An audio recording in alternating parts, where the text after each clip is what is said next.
The southern banks of the Nile open like a slow, patient secret when you move along them in imagination, and ancient Nubia is a place that grows in the mind as if from the soil itself. Picture a river that is both giver and gatekeeper, carrying life down from highlands into deserts, shaping where people plant, where they trade, and where they bury their dead. This is a story of kingdoms rising beside those flowing waters, of towns that became cities and cities that became empires, and of the people who learned to read the rhythm of the Nile as if it were a calendar written in blue and green. In those early centuries, from the mouth of the river to the first cataract, a landscape of islands, marshes, and banks fostered communities that were neither wholly Egyptian nor merely desert nomads. They were Nubian, with a character all their own. The Nile story is also ours, about finding life where the land and the water meet. Subscribe and share in the comments whether you feel more drawn to the river's strength or to the people's resilience. Geography is more than mapmaking here, it is destiny. The Nile cuts through rock and sand, and at the cataracts the water races and tumbles in white ribbons, marking not just obstacles to navigation but thresholds between worlds. To the south, where the river emerges from highlands, the rains are more generous and the soil stores a different kind of promise, allowing settlements to cluster in ways that supported both agricultural life and vibrant long-distance trade. Those cataracts also lent Nubia a certain protection and a sense of separation, making it easier for political entities to form and sustain themselves on both sides of the river without simply dissolving into larger neighbors. When we think about the earliest days of Nubian state formation, names like Ta-Seti and the A group come forward as marks on a timeline. But it's important to remember that these labels are modern bridges to a past that didn't see itself in the same neat boxes. Ta-Seti, which in Egyptian meant land of the bow, suggests a people renowned for archery and for the martial skill that made them both desired allies and feared opponents. Along the Nile, small power centers coalesced into larger ones because of irrigation, cattle, and trade. Grain and cattle, season by season, created surplus, surplus created class divisions and leadership structures created monuments and burials that speak to us across millennia. In those early settlements, life was closely tied to the river's ebb and flow. Planting, harvesting, and the movement of herds were dictated by flood cycles that could be generous or stingy, and families planned generations ahead. Pottery keeps and fragments give us the textures of daily life, bowls that were used to mix grain meals, jars used to carry water upriver, and decorative motifs that say something about the aesthetic life of these communities. Ceramics from early Nubian contexts often show local styles that, while influenced by Egyptian fashions at times, are unmistakably distinct in form and pattern. These objects are small, stubborn witnesses to a people who engineered a stable life in an environment that demanded cleverness. Trade turned the Nile into a highway where goods, ideas, and people traveled in both directions. Nubia's position gave it access to gold in mountain streams, to ebony and ivory deeper in Africa, and to animals prized in the courts of kings. Nubian merchants and caravan leaders moved ivory and ostrich feathers, salted meat and leather, incense carried from sources beyond the Red Sea. In return, they took pottery, copper, faience beads, and sometimes luxury items that transformed into status symbols in local hands. This trade was not an abstract commercial network, it was the lifeblood of power, giving rise to leaders who could marshal resources and prestige. By the middle of the second millennium BCE, we see the city of Kerma rising as a major political center, and it is impossible to understand Nubia without dwelling on its presence. Kerma became a dazzling capital with a cemetery of tumuli and structures that showed a level of social complexity comparable to contemporary states. Long, wide streets fed into monumental mud brick platforms where elite residences and temples stood, their outlines faint now but once vivid in a landscape of authority and religious life. Excavations have revealed layers of wealth alongside indicators of craft specialization, metallurgy, textile production, and pottery workshops all clustered within the urban plan. Kerma's elites were conspicuously buried beneath great mounds with offerings that included chariots, weapons, and jewelry. These burials were designed to assert lineage and power, to tie the living to an ancestral past and transfix the community with a visible hierarchy. The presence of imported goods alongside distinctly Nubian forms suggests a dual orientation. Kerma both engaged with Egypt and maintained a strong local identity. At intervals of contact that sometimes escalated to war, the ebb and flow of influence showed how porous the border between Nubia and Egypt could be. Egypt's long shadow stretched south repeatedly, and the relationship between the two regions is a tale of alternation, of war and alliance, of cultural exchange and political domination. At times, Egyptian pharaohs regarded Nubia as a land to be controlled for its resources. At others, Nubian rulers were seated in Egyptian palaces, and Nubian troops garrisoned border towns. This complex interaction culminated dramatically when, in the 8th century BCE, the Nubian kingdom based at Napata rose to unprecedented heights, seizing the Egyptian throne and establishing what we now call the 25th dynasty. For a while, the pharaohs of Egypt were black kings of Kush. The rise of Napata as a capital point is tied to both sacred geography and political acumen. Located near the Fourth Cataract, Napata had access to the trade routes and the ecological niches that made it a powerful center. Its rulers were adept at blending local religious traditions with the iconography of Egyptian kingship, adopting the pharaonic regalia while inscribing their legitimacy in both Kushite and Egyptian religious contexts. The royal palaces and temples of Napata echoed with rituals that fused Nile reverence, ancestor cults, and the worship of gods like Ammonius, who served as an international divine presence linking Upper Egypt and Nubia. The Kushite pharaohs who ruled Egypt came south with more than armies. They brought the assertion that they were rightful heirs to pharaonic tradition, a claim they made through monumental architecture and ritual. Temples at Jebel Barkal, a sacred mountain near Napata, were refurbished and expanded to anchor their reign. In sculpted reliefs and stelae, Kushite kings were portrayed in the full regalia of Egyptian rule: crowns, false beards, and the posture of royal power. Yet their art often retained Nubian facial types and stylistic elements, a visual declaration that this was not mere imitation but a creative and sovereign appropriation of a long-standing tradition. Despite this flourishing, regional dynamics remained unstable. Around the 7th century BCE, the growing power of the Assyrian Empire in the Near East brought new pressure to Egypt, and ultimately Assyrian campaigns helped push the Kushite rulers back to their southern strongholds. Forced retreat could have meant collapse, but the Nubian polity redirected its energies, and a transformation occurred that saw the rise of Meroë as a new center of power. Where Napata had been connected to Egyptian religiosity, Meroë opened a different chapter, more inward-looking and more closely linked to specialized ironworking and southern trade networks. Meroë's rise marks a cultural and technological shift that is compelling in its detail. The city flourished on the fertile plain near the Sixth Cataract, where iron ore and wood were available, and where artisans developed a distinctive material culture. Meroitic smiths perfected furnaces and techniques that allowed the production of iron on a scale that supported both agriculture and weaponry. Iron tools increased productivity in fields, and iron weapons provided military advantages. Combined, these factors supported a more self-reliant state able to control resources and trade routes stretching across the eastern Sahel. One of the most striking features of Meroë are its pyramids, which stand in rows like a forest of stone along the Nile Valley.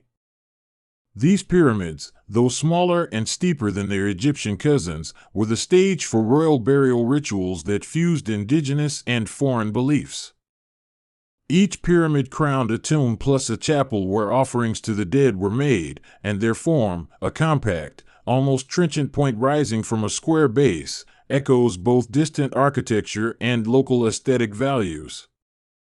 The rituals that surrounded these tombs linked the living to a line of ancestors whose legitimacy underpinned the state's stability. Meroitic society demonstrates how cultural identity can both absorb outside forms and assert its own distinctiveness. Their script, the Meroitic alphabet, emerged as a writing system adapted from Egyptian hieroglyphs and demotic signs, yet reshaped to fit a local language. The script remains only partly deciphered, and that silence is itself a kind of narrative gap that invites imagination. The signs carved on stele and pottery suggest a literate culture in which royal inscriptions, religious texts, and administrative records circulated among elites, even as the broader populace maintained oral traditions and practical knowledge. Religion in Nubia blended reverence for the Nile, the veneration of ancestors, and a pantheon that shared gods with Egypt while retaining unique local deities. Ammonius, the great god who was worshipped in Thebes, became central in Kushite royal ideology, especially in Napata, but alongside him were gods and spirits tied to the land and animals.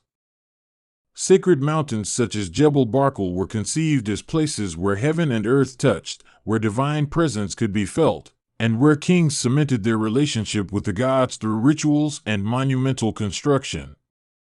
These practices, like so much else, reveal a people deeply engaged in making place holy.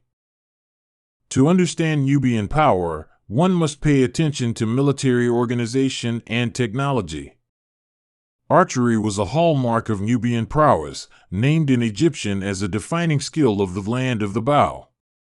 Nubian archers were prized in Egyptian armies for their accuracy and mobility, and they were used both as mercenaries and as core components of regiments. When combined with charioteers trained in local terrain and with infantry wielding iron weapons, Nubian forces could move fluidly across riverine and desert terrain.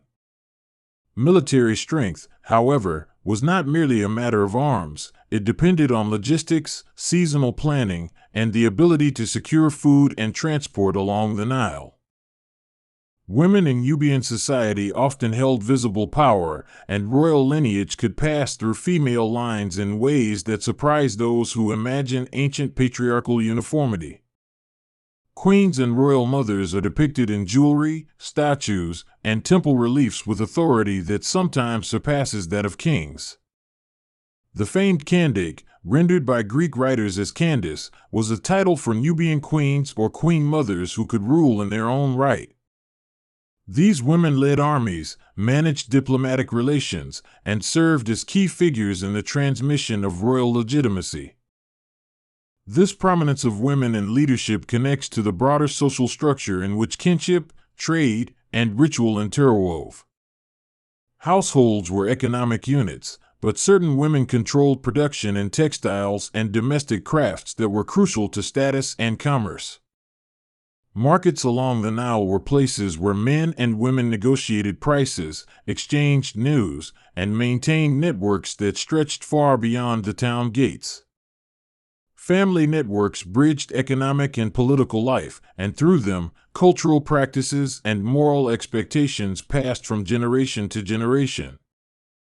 The economy of Nubia was multifaceted, combining pastoralism, agriculture, mining, and long-distance trade. Herds moved seasonally, and cattle were a store of wealth, used in marriage, tribute, and ritual. Farmers along the Nile grew sorghum, millet, and other staples, often using basin irrigation to capture floodwater and spread its gifts over their fields. Mining, especially gold, fueled both local wealth and the desire of foreign powers to control Nubian territories, but equally important were the forest products and raw materials that drew merchants from Ethiopia, Arabia, and the Red Sea world. Gold from Nubian rivers has an almost legendary reputation. Streams and alluvial deposits yielded flecks and nuggets that were panned and refined, and goldsmiths in both Nubia and Egypt turned these resources into forms of power, crowns, adornments, and symbol-laden regalia. The flow of gold was both an economic phenomenon and a political tool. Wealth enabled kings to sponsor temples, to reward allies, and to commission the enduring stonework that inscribed their names into the landscape. This glittering resource made Nubia both important and vulnerable in the eyes of external empires. The idea of Nubia as a place of exotic riches, however, obscures the more complex reality in which local knowledge determined how resources were used. Forested zones provided ebony and aromatic resins that courted a global demand, and the south also produced animals whose skins and tusks were wanted for luxury markets. Ivory carving became a specialized craft, producing items that moved to elites in Cairo, in Syrian ports, and even across the Mediterranean.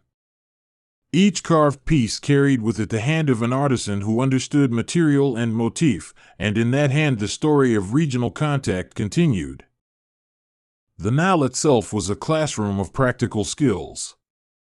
Boat building was mastered by Nile communities over millennia, resulting in vessels adapted to currents, depth variations, and seasonal winds. Reed boats moved people and goods in shallow water. Larger planked boats and sailcraft carried cargo over longer distances. Captains learned to read the river's moods, to ride eddies and avoid shoals, and their routes became the circulatory system of the region. In the seasons when the river was high, whole economies shifted, and the timing of movement became a discipline shared by merchants and farmers alike. Architecture in Nubia offers a dialogue with environment and belief. Mud brick constructions were practical and responsive to climate. Thick walls kept interiors cool and platforms lifted important buildings above flood levels. Stone was reserved for sanctified spaces and burial monuments, which is why temples, royal chapels, and pyramids remain the most enduring markers of Nubia's past. Yet behind those monumental works lay a built environment of homes, workshops, and market spaces, most of which have left only faint traces that still tell stories to patient archaeologists. Archaeological discovery has been uneven and often shaped by outside interests, but in the last century excavations and studies have painted a fuller picture of Nubia's complexity. Early explorers and colonial-era archaeologists often viewed Nubia through the prism of Egyptology, emphasizing influence rather than reciprocity. Modern scholarship has shifted to see Nubia as an active agent, a culture that shaped as much as it was shaped by its neighbors. Excavation methods, preservation efforts, and fragile artifacts have revealed social practices, craft specialization, and the rhythms of daily life that underwrote political formations. The human faces we encounter in Nubian art are compelling for their realism and dignity. Statuary preserves features that remind us Nubians were people with distinct physiognomy, pride, and identity. Reliefs and statues from Napatan contexts show kings and queens in regalia, but also in gestures of piety and care. In funerary art and votive offerings we glimpse private devotion alongside public assertion, a layering of personal and political that makes the past feel intimate. Language is another area where Nubia both absorbed and innovated. The hieroglyphic traditions of Egypt were adapted for royal writing, but local languages continued to be spoken in daily life. Later, the Meroitic script attempts to capture sounds and structures that were native to the region, and though scholars have deciphered phonetics in part, the full understanding of Meroitic grammar remains elusive. That gap in our comprehension turns every inscription into a riddle and every deciphered phrase into a small victory for historical imagination.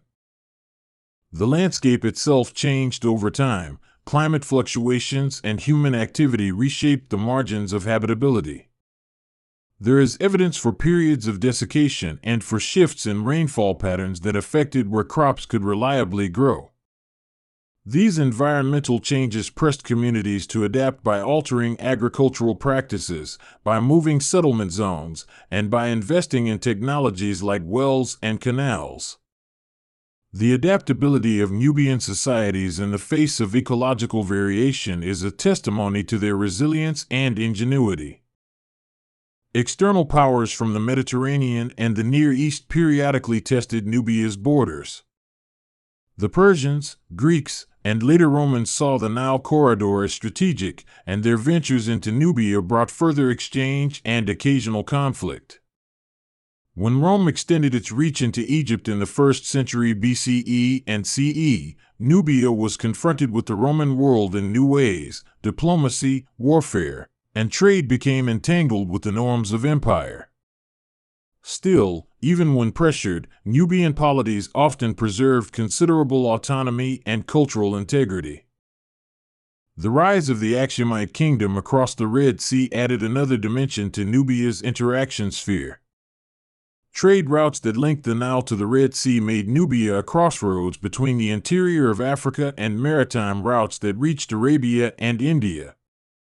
Contacts with Aksum brought new commodities, new religious influences, and in later centuries contributed to the shifting balance of power in northeastern Africa. Each new corridor of interaction left signatures in material culture, religious appropriation, and linguistic exchange. Christianity reached Nubia in the early centuries of the Common Era, and its adoption transformed ritual life as churches were built and new liturgies took root.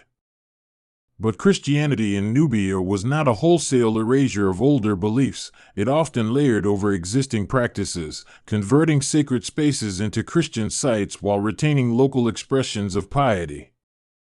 Wall paintings in Nubian churches preserved a unique iconography that blended Byzantine styles with local sensibilities, and the scriptural and liturgical life of these communities created another cultural continuity that lasted for centuries. The gradual decline of centralized Nubian kingdoms was complicated and multilayered, involving economic shifts, the rise of new powers, environmental stress, and the pressures of changing trade routes. As the medieval period unfolded, the center of gravity in the region moved in different directions, and ultimately, the Arab conquests and the expansion of Islam reshaped political and religious landscapes across the Nile Valley. Yet elements of Nubian identity persisted. Family networks, agricultural practices, and crafts survived and evolved under new regimes. One of the more dramatic episodes in later Nubian history is the story of the Mahdist Revolt and the colonial encounters of the 19th and early 20th centuries. European exploration, followed by colonial administration, altered the political maps and often displaced local communities in the name of archaeology, empire, and modern infrastructure projects. The building of dams on the Nile, most notably the Aswan High Dam in the 20th century, flooded archaeological sites and transformed landscapes that had been continuous for millennia. These modern interventions created urgency around preservation and memory, as temples and tombs were moved and as peoples were resettled. The rescue excavations undertaken before inundation revealed astonishing finds and also created a new field of collaborative archaeology that involved international teams. UNESCO-led efforts to salvage monuments such as the temples of Abu Simbel and other sites brought global attention to Nubia's heritage, but relocation cannot fully replace the living ties that communities had to their ancestral lands. The narrative of displacement and salvage complicates our understanding of heritage. Artifacts can be moved, monuments can be reconstructed, but the ancestral connection to place is not so easily replicated. Modern Sudanese identity draws on this long past, and contemporary scholarship, art, and politics continue to engage with the legacy of Nubia. Museums in Khartoum and around the world hold objects that speak of ancient craftsmanship and statehood, but the stories told by local voices increasingly shape interpretation. Artists and writers in Sudan draw inspiration from Nubian motifs, reimagining pyramids and river scenes in ways that make the past a living part of civic identity. This renewal speaks to the regenerative capacity of cultural memory. Nubia's contribution to world history has been underappreciated for a long time, yet when we step back we can see how this southern Nile corridor helped shape ancient geopolitics. It was a source of raw materials that fueled Egyptian grandeur, a crucible of state formation that produced kings and queens of regional consequence, and a creative zone where technologies like ironworking advanced in distinctive ways. The story of Nubia reminds us that cultural richness is not the exclusive province of a single civilization, but rather the result of layered interactions among many peoples across space and time. Archaeological methods continue to evolve, and non-invasive techniques like satellite imagery and ground-penetrating radar are opening fresh windows into Nubian landscapes once too costly or inaccessible to survey. These technologies help locate buried settlements, map ancient canals, and identify areas for conservation without disturbing the ground. Combined with traditional excavation and with community-led heritage projects, these methods are reconstructing the settlement patterns and economic networks that underlay ancient kingdoms. They also democratize knowledge by involving local scholars and stakeholders in the research process. Language revitalization and the study of oral traditions help bridge the gap between physical artifacts and living memory. Elders in Nubian communities pass down songs, proverbs, and stories that often carry enclaves of historical fact threaded through myth. These oral narratives preserve place names, clan lineages, and bits of ecological knowledge that align with archaeological findings, creating a multilayered record that is richer than any single source. Listening to such voices provides a grounding sense of continuity across centuries. Museums and exhibitions that display Nubian artifacts have an ethical work to do. They must present objects with context, telling the stories of where and how items were made and used, and whose hands crafted them. Display without narrative can objectify heritage. Contextualized curation can restore agency to the communities from which artifacts emerged. Partnerships between international museums and Sudanese institutions are slowly improving this practice, enabling more collaborative storytelling and sometimes repatriation of items that carry deep cultural meaning.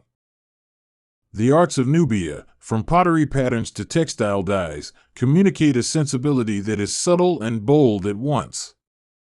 Color palettes carved into pottery bodies, weaving patterns that encode lineages, and the geometry of house plans all reflect an aesthetic logic shaped by environment and social structure. Musicians played harps and drums tuned to local scales, and dance was a communal language of rhythm and social cohesion. These creative practices sustained emotional life across generations and offered ways to commemorate victory, sorrow, and the cycles of the river. Children in ancient Nubia grew up in households where story, labor, and ritual mingled daily. Apprentices learned craft skills not in isolated workshops but at the elbow of parents and neighbors, absorbing knowledge through doing and imitation.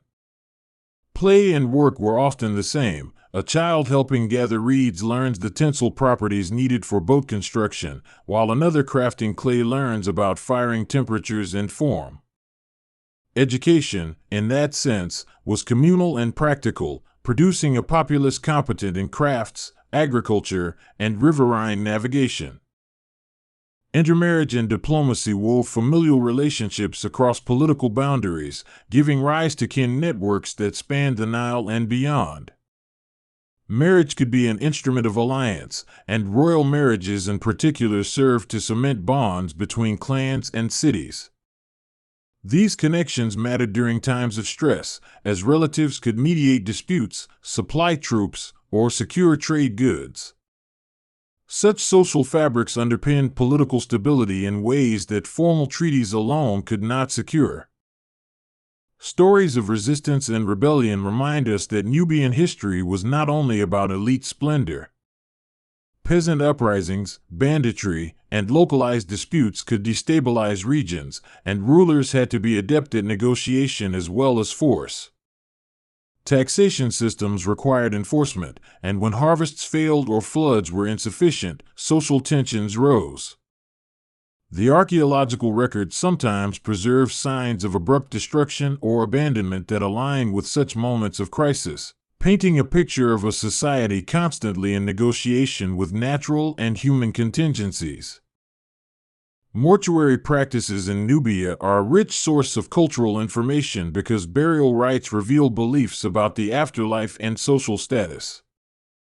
The placement of grave goods, the orientation of tombs, and the choice of burial architecture all speak to a worldview where life extended beyond death. The tombs at Kerma, and later the pyramids at Meroë, were designed to sustain identity across time, to provide the dead with tools and offerings, and to situate rulers within a sacred genealogy.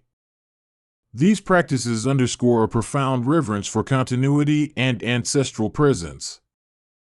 Material culture, in turn, shows innovation adapted to local resources. Woodworking, beadwork, and textile dyeing employed materials that were regionally available and aesthetically prized. Beads made from faience and glass indicate long-distance contacts, but also a local mastery of color and form. In this sense, Nubia was at once a consumer and a producer of global styles, synthesizing foreign influences into enduring local expressions. The river's seasonal pattern structured not only the economy but also the calendar of festivals and rituals. Seasonal rites acknowledged the flood's role in fertility, and communities synchronized their religious life to agricultural cycles. Temple rituals, processions, and the offering of sacrifices were ways to maintain communal bonds and to ensure cosmic order. Solar and lunar observations also played a role in ceremonial timing, linking celestial rhythms to earthly fate. Trade links extended into the Red Sea and across the Sudanese interior, connecting Nubia to markets where spices, textiles, and ceramics moved in complex circuits. Caravans threaded across deserts, and riverine transport continued where land routes were impractical. These networks were precarious, dependent on political stability, and vulnerable to banditry and drought. Yet when they functioned, they created wealth that flowed into cities and sanctified tombs with objects that told of distant shores. Conservation efforts for Nubian sites continue to be a pressing concern in the present day. Climate change, development projects, and looting threaten what remains, and safeguarding this heritage requires international cooperation and local stewardship. Capacity building and archaeological techniques, museum curation, and community engagement are essential steps towards sustainable preservation. When communities are partners rather than passive subjects of research, heritage protection becomes both feasible and just. The story of Nubia is, finally, a story of human adaptability, of how people made place in a landscape of both abundance and constraint. Kings rose and fell, rivers shifted course, and empires contested borders, but through it all Nubian communities persisted, crafting identities that synthesized influence and invention. Their pyramids, temples, and everyday objects speak not only of power but of ordinary acts, the turning of a potter's wheel, the tending of a herd, the telling of a story at night by a well lamp. Listening to this history is to recognize that cultural exchange is a dialogue rather than a monologue. Nubia was not merely a passive recipient of ideas flowing down the Nile, it was an active participant, shaping its own destiny and contributing to a wider world. The Black Pharaohs who once wore Egyptian crowns did so as claimants to a shared Mediterranean and Nile heritage, while later Meroitic rulers forged their own language of power. Their legacy invites us to think about the ways borderlands can be places of creative synthesis rather than simple peripheries. Today, as you move through cities and desert roads in imagination, picture the Nile as an ancient artery still pulsing with memory. Envision Kerma's mud brick platforms, Napata's sacred mountain, and Meroë's pyramid field under a relentless sun. Underlying those images are thousands of small human decisions: who to marry, where to plant, when to move herds, that cumulatively shaped empires. The grandeur and the grain, the temples and the potter's wheel, the weight of gold and the hush of funeral rituals all belong to a shared human endeavor to find meaning in place. The study of Nubia continues to evolve as new discoveries refine old theories and as indigenous perspectives reshape narratives long dominated by external voices. Scholars, archaeologists, and community leaders work together to recover lost chapters and to honor living traditions that descend from this deep past. Every new inscription read, every pottery shard properly contextualized, is a step toward a fuller story. Yet even as we uncover more, there remains an airy space where imagination can meet evidence and where the past continues to teach the present. So when you think of the Black Pharaohs and of kingdoms along the southern Nile, let your mind dwell on continuity and change. Empires rose, technologies shifted, religious forms blended, and through it all a regional identity persisted.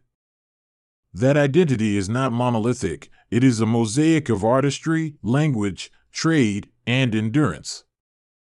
It is a testament to a people who lived with the river and from the river, whose legacies ripple outward in stones, scripts, and songs. Listening now, you might picture the bright blue beads glinting in sunlight, the sweep of a reed boat's sail, the vertical thrust of a mountain shrine, and the compact silhouette of a Nubian pyramid. These images form a constellation of meaning that spans centuries. The past is not sterile, it is vivid, tactile, and alive in fragments of pottery and in the cadence of modern speech. Nubia, in its depth and breadth, remains a story that invites us to return to the water again and again. To leave the river is to risk forgetting the detail of how civilizations are made, and yet to remain beside it is to be reminded that human history flows like water, sometimes quietly, sometimes torrentially, always shaping and being shaped. The kingdoms along the southern Nile are a chapter in that vast movement, and their story enriches our understanding of antiquity by showing us how interdependence, innovation, and resilience can produce durable cultures. Their monuments may be worn by wind and sun, but their traces endure in the courage of those who built them and the memory of those who recall them. The story begins not in the palace of Egypt but along a broader, living ribbon of water, the Nile, which flowed through deserts and carved a corridor of green where civilizations took root.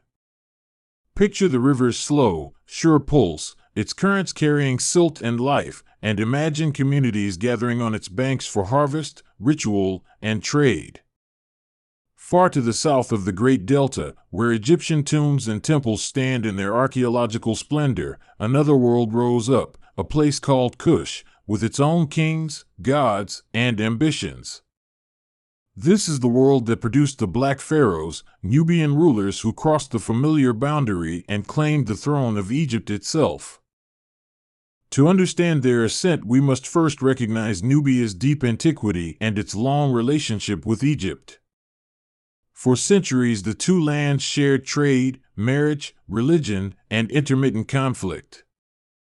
Nubians served as traders, mercenaries, and sometimes rivals to the pharaohs. Their crafts, gold, and timber were prized, their archers feared.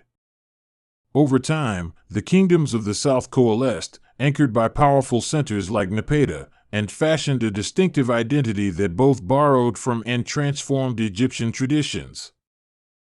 Napata sits in the modern region of Sudan, near a dramatic outcrop of rocks known as Gebel Barkal, which the Kushite rulers regarded as holy. From that limestone cliff they looked north to Egypt and thought in terms of kingship, divine sanction, and monumental stone. Gebel Barkal's temples and shrines became the spiritual heart of the Kushite state, a place where the pharaoh's authority was declared in rituals that fused local and Egyptian beliefs. The image of the king there was potent. He was both a descendant of African lineages and a legitimate heir to the pharaoh's office. The Kushite elite were adept at adopting what they admired in Egyptian civilization while asserting their own innovations. They took up Egyptian titulary, wore crowns that echoed those of the north, and engaged in elaborate temple-building projects that would have been recognized by any visitor as traditionally pharaonic.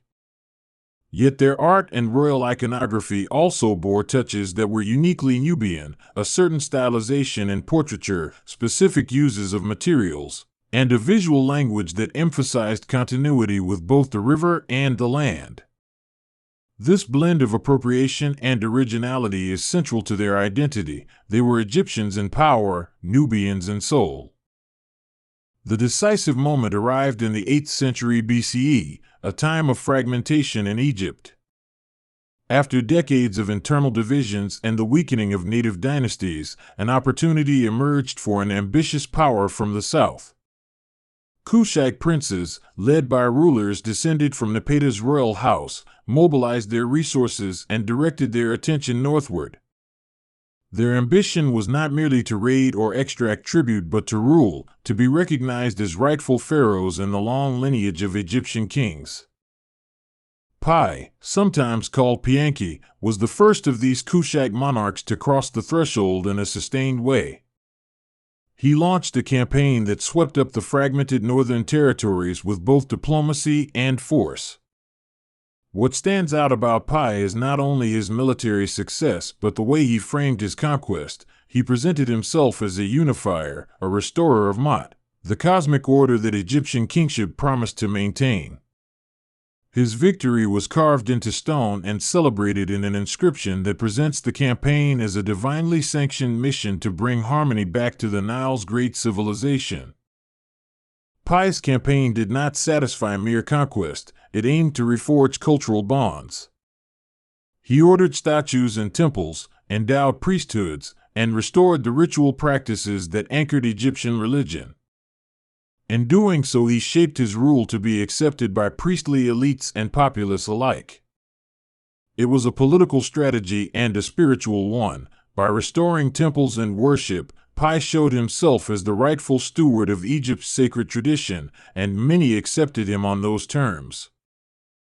Following Pi, the Kushite dynasty consolidated power and sent more kings northward.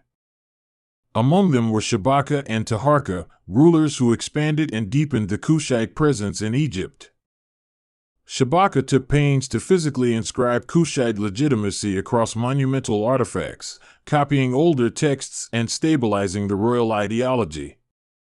Taharka, perhaps the most famous of the Black Pharaohs, presided over a period of cultural flourish that included temple construction and a revitalization of arts.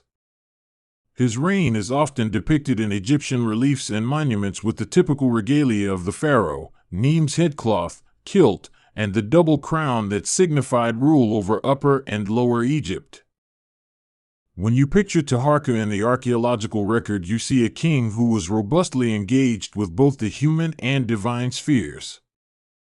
He built and patronized temples not only in Egypt but also at Nubian centers like Kawa and Gebel Barkal, where his inscriptions and statues still assert his power.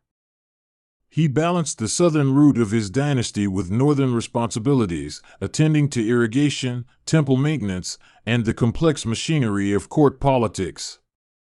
In some registers he is depicted as a restorer, in others as a warrior, the dual image required by his complicated role. The Kushite pharaohs were not merely decorative rulers, they ran an administration, minted influence, and sought to control economic lifelines.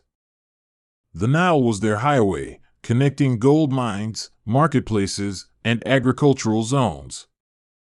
Gold from Nubian rivers filled treasuries, ebony, ivory, and exotic goods arrived from deeper Africa, incense and luxury wares flowed through Red Sea ports. Control over these commodities gave Kushite rulers the resources not only to build but to maintain armies and patronize arts, enabling long-term rule in foreign lands. This wealth made Egypt a tempting prize, but it also drew the attention of larger imperial powers in the region. The rising Assyrian Empire in Mesopotamia watched the Nile's politics with a calculating eye, and by the 7th century BCE Assyria had the military reach to challenge a Kushite-ruled Egypt. The confrontation between Kushite pharaohs and Assyrian kings took the form of politics and pitched battles, and it put the southern rulers' claim to Egypt under strain. The Assyrians eventually invaded, and their campaigns displaced Kushite control in the north, forcing a political retreat. But the end of Kushite rule in Egypt was not a simple vanishing. It was a migration of centers and a turning inward that set the stage for new developments. The kings withdrew to their Nubian heartlands yet continued to assert royal identity over their domains. Rather than a defeat that erased achievement, their withdrawal created a fertile period in which Kushite culture transformed, partially freed from the demands of governing Egypt. Out of that process came a renewed, vigorous civility centered at Meroë, south of Napata, where the kingdom reinvented itself as an iron-producing, trade-oriented power with distinctive cultural markers. They weren't defeated, they transformed. Subscribe and share in the comments what speaks to you more, the pride of holding on to identity or the power of starting again stronger. Meroë shifted the axis of the Kushite world. It sat nearer to resources like iron ore and to trade routes linking interior Africa with the Red Sea and beyond.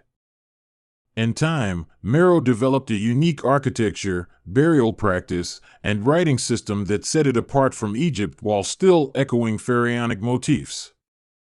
Pyramids rose again on Nubian hills, though smaller and steeper than their Egyptian counterparts. They held kings and queens whose tombs speak to a complex ritual life and an insistence on continuity with the past. The Meroitic period is especially fascinating because it shows innovation, the development of a script cradled in local tongues, an economy increasingly shaped by ironworking, and art that favors intricate jewelry and fine pottery. The ironworks of Meroë may have produced tools and weapons that helped sustain the state's independence and trade. Craftspeople created distinctive jewelry and textiles, while ritual life continued with temples dedicated to local and syncretic deities, blending Kushite and Egyptian practices in new ways. Women in Kushite society often enjoyed prominent roles, sometimes ruling in their own right as Candaces, a title that Western sources transcribed as Candace. These queens were more than consorts; they commanded armies, conducted diplomacy, and could be primary dynasts. The image of a Candace leading men into battle or negotiating with foreign powers is more than anecdote; it is inscribed in both local monuments and external accounts. This prominence of royal women marks a striking contrast with many ancient societies and speaks to gender dynamics that deserve attention. One memorable Candace was Amanirenas, who came to be known through Roman accounts because of her resistance to Rome's southern reach. In the 1st century BCE, as Rome expanded its power in the Mediterranean world, its legions encountered Kushite forces near Egypt's southern frontier. Amanirenas challenged Roman authority, leading to campaigns that demonstrate both her strategic acumen and the formidable independence of the Meroitic kingdom. That clash left traces in inscriptions and later histories, highlighting the persistent agency of Nubian rulers even when the Mediterranean's political rhythms overshadowed Africa's interior. The cultural exchange between Nubia and Egypt was never one-sided. Nubian art and ideas flowed into Egyptian visual culture, Nubian soldiers served in Egyptian armies, and, in many periods, Nubian women married into Egyptian households. In iconography, Nubians contributed motifs that Egyptian artists adapted, and in religious practice Nubians adopted Egyptian gods but often emphasized different attributes or mixed them with local deities. A temple facade might reveal Egyptian shape and inscriptions while also hosting images and rites that were unmistakably Nubian in emphasis. Yet the identity of these Black Pharaohs was not merely a matter of race or skin color; it was bound up in geography, politics, and ritual. The term Black Pharaoh has power in modern discourse because it challenges assumptions about ancient Mediterranean history and forces us to reckon with Africa's entanglement in the classical world. But the Nubian rulers themselves moved beyond simple binary categories. They were African sovereigns whose power drew on a synthesis of local traditions and Egyptian statecraft. Their authority rested on ceremonies, lineage, and a material culture that made legitimacy visible in brick and stone. Archaeological discoveries over the last 2 centuries have slowly peeled back the layers of this history. Early travelers and antiquarians often misread, dismissed, or appropriated what they saw, bringing their own preconceptions to bear. Only with systematic excavation and careful cross-disciplinary scholarship have archaeologists begun to piece together Kushite chronology, art, and daily life. Modern techniques, stratigraphy, radiocarbon dating, comparative linguistics, have clarified rulers' successions and the movements of capitals from Napata to Meroë. Yet each discovery also raises questions and invites reinterpretation. Gebel Barkal and the temples at Jebel Barkal tell their stories in stone. Carved reliefs and inscriptions speak of divine legitimization, of kings crowned by gods, and of ritual acts that link the ruler to celestial order. When archaeologists restore a chipped statue or decipher a partially eroded hieroglyph, they reconnect us to a past that valued visible monuments as guarantees of permanence. These temples were not mere backdrops for power, they were instruments through which kings renewed the cosmos and articulated their dominion. At the same time, the Nubian pyramids that dot the landscape of modern Sudan create a visual chorus of remembrance. Smaller in scale but often perfectly proportioned, these stone markers testify to a burial culture that placed emphasis on lineage and afterlife. Inside many of these pyramids, archaeologists have found jewelry, inscribed bowls, and sometimes the skeletal remains of rulers clothed in titles and symbols meant to travel with them into the next world. The funerary practices echo Egyptian beliefs but are shaped by Nubian aesthetics and ritual priorities, offering a unique window into how a civilization imagined eternity. The relationship between the Black Pharaohs and their Egyptian subjects was complex. Some Egyptians accepted Kushite rule and even benefited from the stability the southern kings provided, others resisted. Priests in certain temples welcomed the Kushite restorations because they returned offerings and economic support to cults that had withered during periods of political fragmentation. In some cases, local elites collaborated with Kushite governors, securing their own positions within a new imperial structure. The political landscape thus resembled a mosaic of interests, loyalties, and calculations. Language and writing were tools of power and identity. While many Kushite rulers adopted Egyptian hieroglyphs for monumental inscriptions, their own languages persisted in daily use and eventually gave rise to the Meroitic script. Meroitic, still not fully deciphered, hints at the complexity of a written culture developing beyond Egyptian influence. The presence of 2 scripts, overlapping and interacting, shows a bilingual environment where official communication and local expressions coexisted. The undeciphered elements of Meroitic whisper of administrative records, genealogies, and perhaps poetry that we are only beginning to imagine. Trade bound Nubia into wider networks across Africa and the ancient world. Caravans carried gold, ostrich feathers, and animal skins northward while bringing back Mediterranean goods and manufactured items. Sea routes linked ports on the Red Sea to the Arabian Peninsula and beyond, connecting Kush to the wider Afro-Eurasian economy. These exchanges not only enriched the kingdom materially but also introduced ideas, technologies, and cultural motifs that were adapted locally. Iron production at Meroë is one of the kingdom's great technological claims to fame. Large-scale ironworking created tools, agricultural implements, and weaponry, and the skill of Meroitic smiths contributed to the kingdom's self-sufficiency. The sight of many furnaces and the slag heaps left behind point to a society that mastered a demanding craft and used it to empower farmers and armies alike. The importance of this industry suggests a sophisticated division of labor and a supply chain reaching from ore to finished product. Religion in Nubia retained Egyptian gods, but also celebrated homegrown deities and spirits associated with the Nile and the landscape. Ammonius, a major god in Egyptian theology, was particularly important at Gebel Barkal, where the mountain itself was regarded as his dwelling. Yet alongside Ammonius stood African gods and local spirits whose roles and rituals expressed the lived reality of Nubian communities. The syncretism that resulted was not loss but enrichment, creating a spiritual tapestry that resonated with both ancient Egyptian cosmology and African sacred sensibilities. Artisans in Nubia worked in stone, bronze, and gold, producing objects that were both functional and symbolic.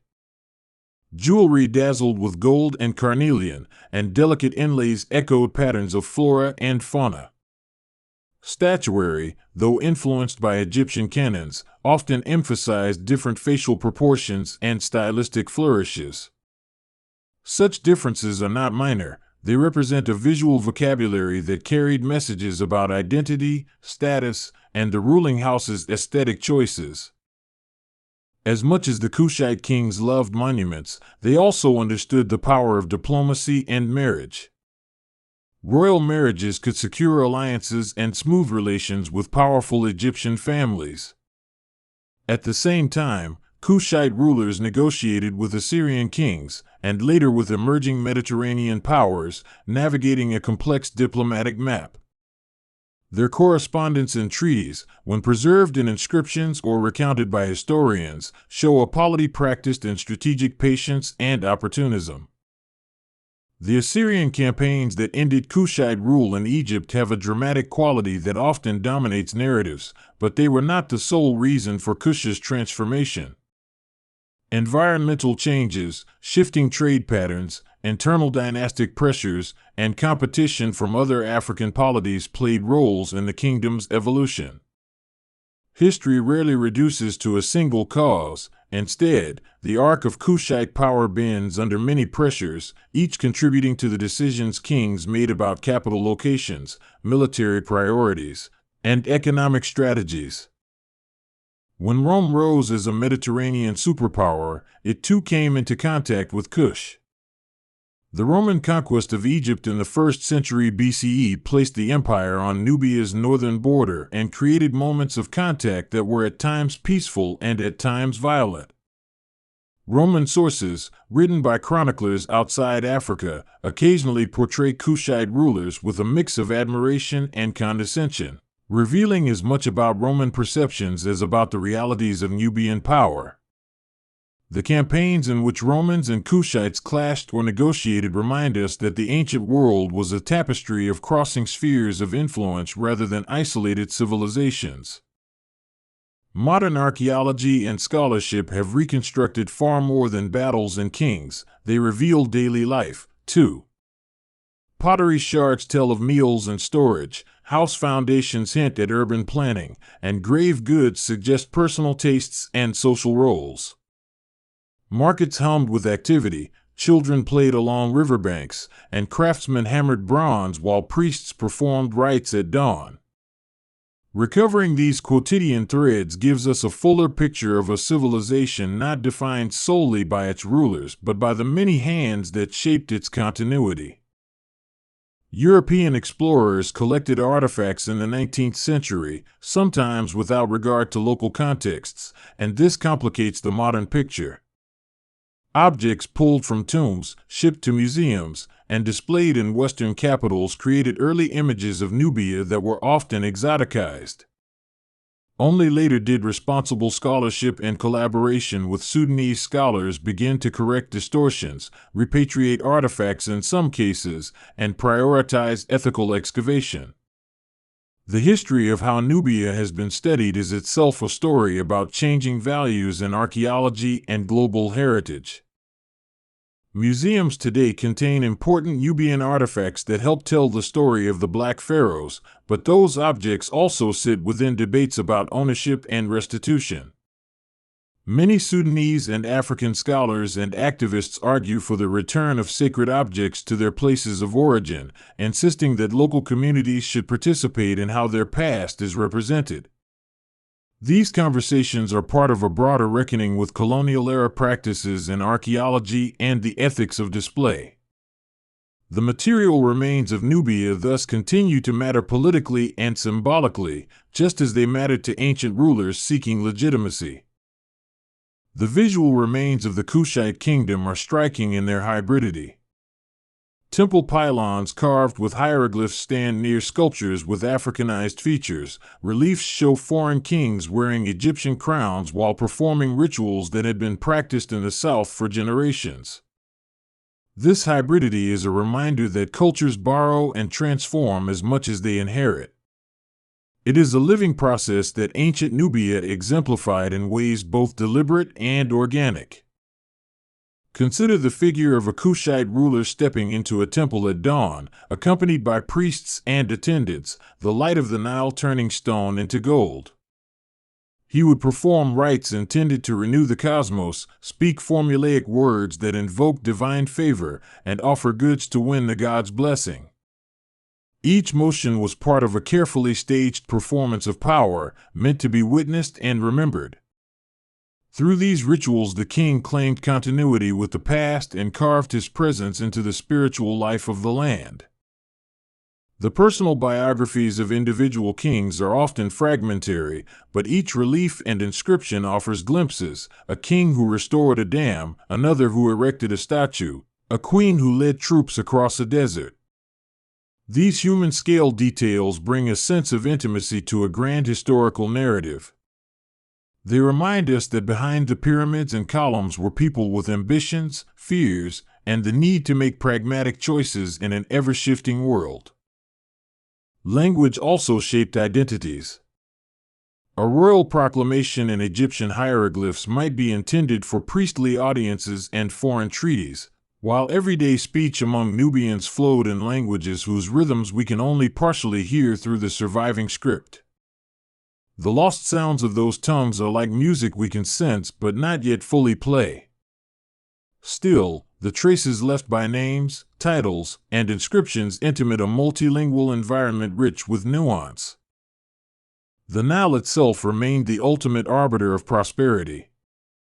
Years of abundant floods meant plentiful harvests, stable revenues, and leisure for temple construction. Drought or irregular floods compressed resources and increased competition for control. Kings who understood water management held an advantage, and many royal projects focused on canals, dikes, and irrigation systems designed to stabilize agriculture. Where the river behaved, kingdoms thrived. Where it faltered, political stress followed. Religious festivals drew people from across regions, creating moments of cross-cultural exchange and community. During sacred processions, statues of gods were carried along temple precincts, priests recited liturgies, and commoners assembled to observe, offer, and be seen. Such festivals reinforced collective identities and allowed rulers to assert their role as patrons of the sacred. They were spectacles that combined spirituality with social cohesion. Military organization under the Kushites balanced local levies with professional troops. Chariots featured in earlier militaries but diminished in importance as infantry and cavalry adapted to different terrains. The Kushites were known for their archers, whose skills in skirmishes and set-piece battles were respected across the region. Fortifications around strategic Nile bends, watchtowers, and garrison towns helped secure borders and control trade arteries. Artistic patronage under the Black Pharaohs extended beyond temples and tombs into everyday luxury items. Nobles commissioned jewelry, elaborate combs, fine textiles, and decorative couches adorned with animal motifs. These objects circulated among the elite, signaling status and taste while reflecting broader aesthetic trends. The exchange of craftspersons and motifs with neighboring regions created a cosmopolitan class who appreciated both tradition and innovation. Burial practices tell us about beliefs concerning the afterlife and the social value of memory. Tombs were built to house both the corpse and the goods that might serve the deceased beyond death. Funerary texts, where present, offered prayers and spells aimed at securing a safe passage, mirroring Egyptian conceptions of the netherworld with regional adaptations. The reverence paid to ancestors and the elaborate care and burial reflect a society that linked lineage to legitimacy. Historical memory in Nubia was sustained by royal lineages and priestly genealogies that tied today's ruler to the mythical and historical past. Dynastic continuity was a claim to be believed, and kings used monuments to narrate their place in a long chain. When rulers commissioned stone inscriptions, they were shaping the story future generations would inherit. Memory, then, was a political instrument as much as a cultural one. The landscape itself, with its cataracts and desert margins, shaped both isolation and connection. Cataracts formed natural barriers that made naval travel difficult, concentrating commerce into predictable channels and giving local centers strategic importance. Deserts served as buffers against overland invasions while also hosting caravan routes that connected distant peoples. Geography carved opportunities and limits. Rulers who understood its rhythms could harness its advantages. Trade in luxury goods like gold and incense created links that extended beyond the Nile basin into the wider world of the ancient Mediterranean and the Indian Ocean. Merchants who traveled with camels and boats traded in goods as well as ideas, transmitting fashions, technologies, and religious motifs. This movement of commodities played a quiet but profound role in shaping local tastes and political economies. The wealth that flowed from these exchanges sustained monumental building projects and royal patronage. At the same time, the social fabric of Nubia was marked by complexity. Urban centers had free artisans, laborers, officials, and slaves who all contributed to a thriving economy. Village life remained an essential pillar, producing food and maintaining local customs. The diversity of social roles created a tapestry of obligations and patron-client relationships that underpinned political stability. As centuries passed, the kingdoms of Kush faced internal challenges like succession disputes and shifting power among noble families. These dynamics could cause periods of instability that required diplomatic skill to resolve. External pressures, such as encroaching neighbors or climatic change, compounded these issues. This is the constant of history, the interplay of human ambitions and unpredictable circumstances. The material culture left behind offers many pleasures for the archaeologist and the listener alike.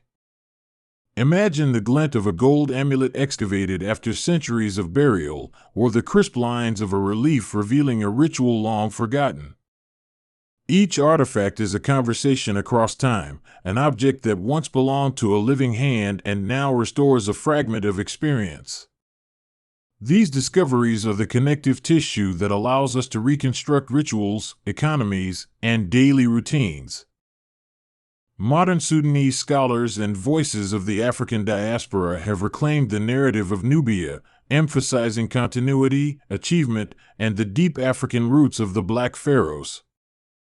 This reclaiming has both scholarly and cultural implications. It challenges older models of historical hierarchy and invites global audiences to see a fuller, more interconnected past. The story of Nubia thus becomes not only an archaeological reconstruction but also a living dialogue about identity and memory. Contemporary exhibitions, collaborations, and repatriation efforts have sought to heal some of the fractures wrought by colonial-era excavations. Museums now often work with source communities and scholars from Sudan to present artifacts in ways that respect provenance and context. These collaborations help restore dignity to objects and narratives that were once fragmented and help audiences appreciate the living legacies of the Kushite civilization. In classrooms and popular media, the image of the Black Pharaohs offers a corrective to monolithic ideas about ancient history. When teachers and authors include Nubian rulers in broader narratives, they complicate the story of the ancient Near East and Africa, offering students a vision of a world where power was shared across geographic and cultural boundaries. The inclusion matters not only for accuracy but for justice. It recognizes peoples who were too long sidelined in familiar histories. Tours of archaeological sites in Sudan today allow visitors to stand where kings once presided, to walk among temple ruins whose stones still hum with memory. These walks provide a physical continuity to history, the same sunlight, the same river sound. Standing where ancient priests processed or where craftsmen trod reveals a human connectedness that transcends time, and listening to the landscape is itself an education. The aesthetic sensibility of Nubian art has influenced modern artists and designers who draw inspiration from ancient motifs to create new expressions. Contemporary jewelry, pottery, and textile designers riff on Kushite patterns, creating a conversation that spans millennia. This cultural echo underscores the endurance of visual language. The past keeps speaking in forms that find new life in contemporary hands. Scholars continue to debate the specifics of Kushite chronology, political structure, and influences, and these debates are productive. Each hypothesis stimulates new research, new excavations, and a deeper understanding of the complexities at play. The presence of unanswered questions keeps the field lively and ensures that our picture of Nubia will grow richer over time. The legacy of the Black Pharaohs is therefore not a closed chapter but an ongoing page in the human story. Their blend of African roots and Egyptian models, their political reach, and their cultural creativity remind us that civilizations are porous and dynamic. They made choices about identity and power that reshaped a region and left a material record that calls us to listen. When you think of the Nile, consider that its banks hosted kingdoms whose rulers did not fit simple categories. The Black Pharaohs were African monarchs who embraced pharaonic titles, reshaped temples, and claimed a place in the grand narrative of the Nile. They owed allegiance to gods, to tradition, and to the practicalities of governance. Their rule was as multifaceted as the river itself. History writes in layers, and the remains of Kush are an especially vivid palimpsest. Stone monuments, pottery fragments, and written inscriptions all overlay and resurrect older memories, offering scholars and listeners a chance to read across time. Each new excavation rearranges our understanding, just as each retelling refines the contours of memory. The Black Pharaohs remind us that identity in the ancient world was negotiated through ritual, marriage, conquest, and cultural exchange. Power required recognition, and recognition was constructed through language, symbols, and public ceremonies. To rule Egypt was to stake a claim on cosmological order, and Kushite kings took that stake seriously, investing in both the visible trappings of pharaonic office and the deeper, spiritual practices that underwrote legitimacy. The story of Nubia also invites reflection on the power of memory and how modern nations negotiate ancient pasts. For Sudan and its neighbors, the material remains of the Kushite world are anchors of national pride and cultural complexity. For scholars worldwide, they are an intellectual challenge and a source of wonder. For those who trace their ancestry to these lands, they are kinship links across time. As you listen and travel through this narrative, imagine the slow accumulation of centuries, kings crowned and buried, temples built and eroded, dynasties rising and falling. Imagine the hands that carved each statue, the voices that chanted in temple halls, the merchants bargaining along Nile wharfs.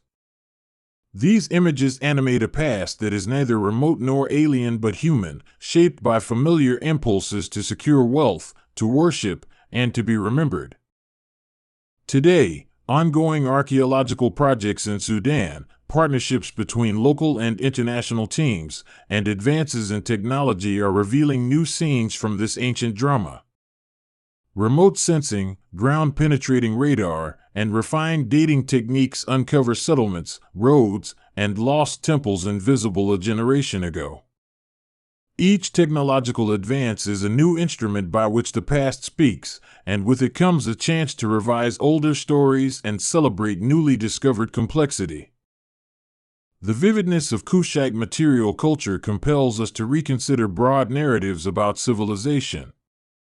Rather than seeing history as a succession of isolated peaks, the story of the Black Pharaohs shows how centers of innovation can emerge at the crossroads of trade, geography, and political creativity. Kushite rulers leveraged their strategic position on the Nile to influence not merely regional affairs but the larger patterns of Mediterranean and African history. Their monuments remind us that rulers used stone and ritual to inscribe permanence, even when all human affairs are transient. Each statue and pyramid is an attempt to arrest time, to build a visible testament against oblivion. The very existence of these monuments centuries later proves that such efforts sometimes succeed, stones endure, and the stories attached to them persist. There is also a moral dimension to the Black Pharaohs' history. It challenges modern audiences to disinter familiar geographic hierarchies. Instead of viewing ancient history from a solely Mediterranean-centric perspective, we can appreciate Africa as a place of dynamic states, long-distance trade, and technological innovation. The Kushite story enriches world history by providing another model of statecraft and cultural synthesis.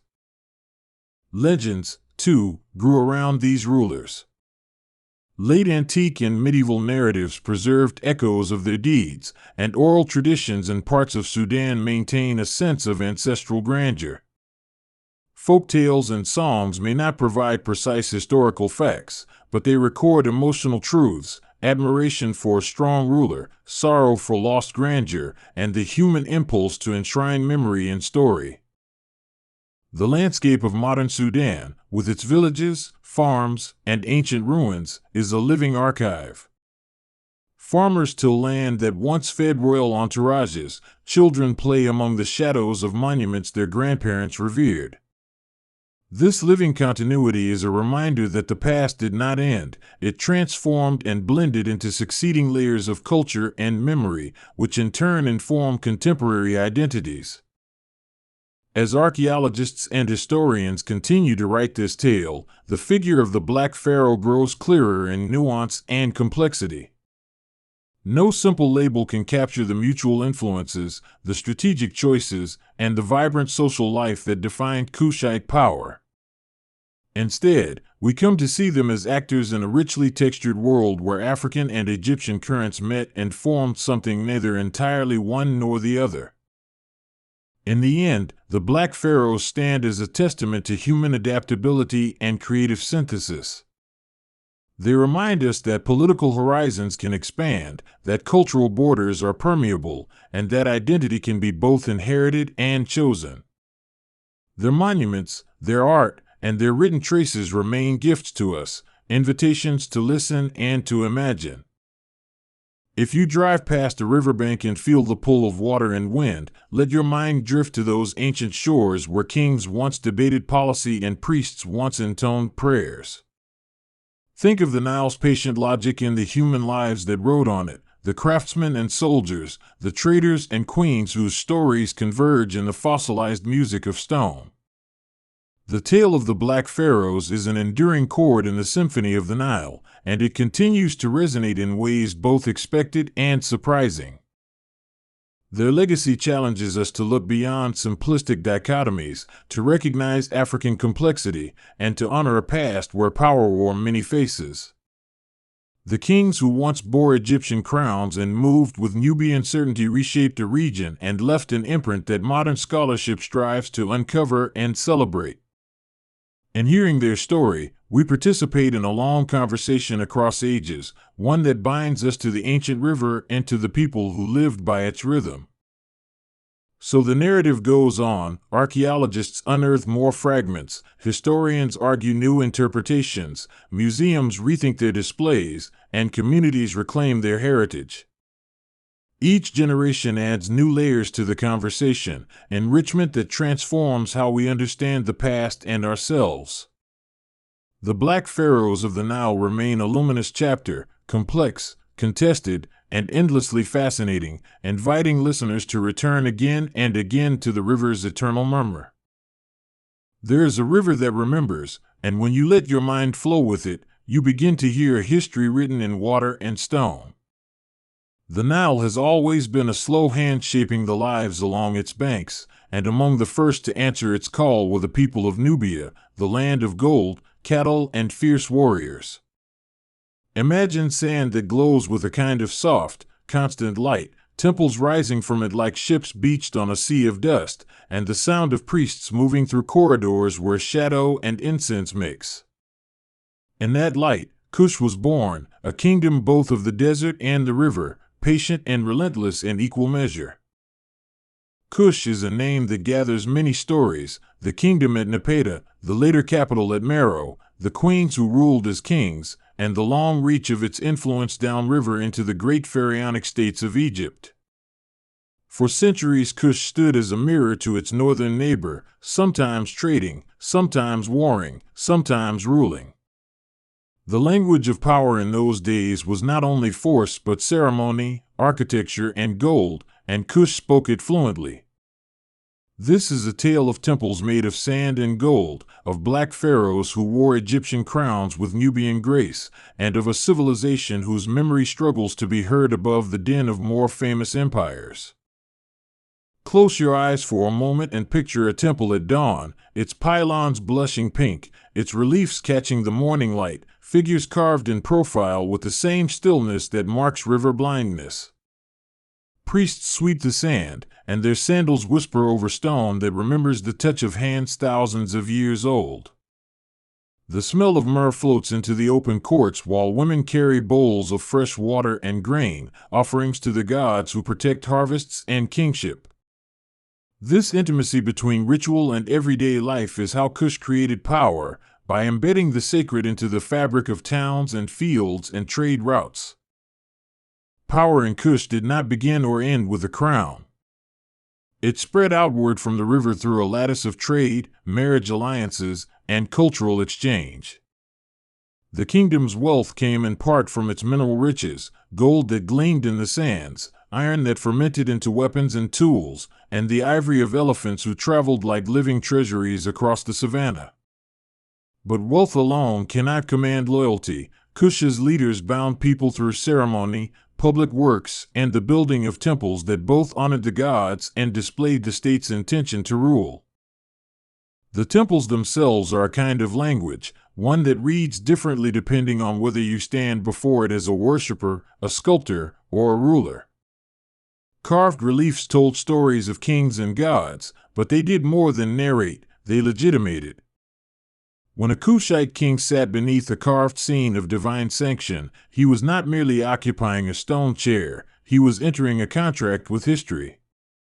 These images, repeated and restored over generations, made authority feel inevitable and natural. Temples became stage sets for the performance of power. Festival processions unfurled under the hot sun, people thronged temple courts, and priests moved through strict routines that tied the living to a cosmic order. The Nile's annual inundation itself was a ritualized miracle, and temples were both calendar and cosmogram, bearing witness to the cyclical nature of prosperity.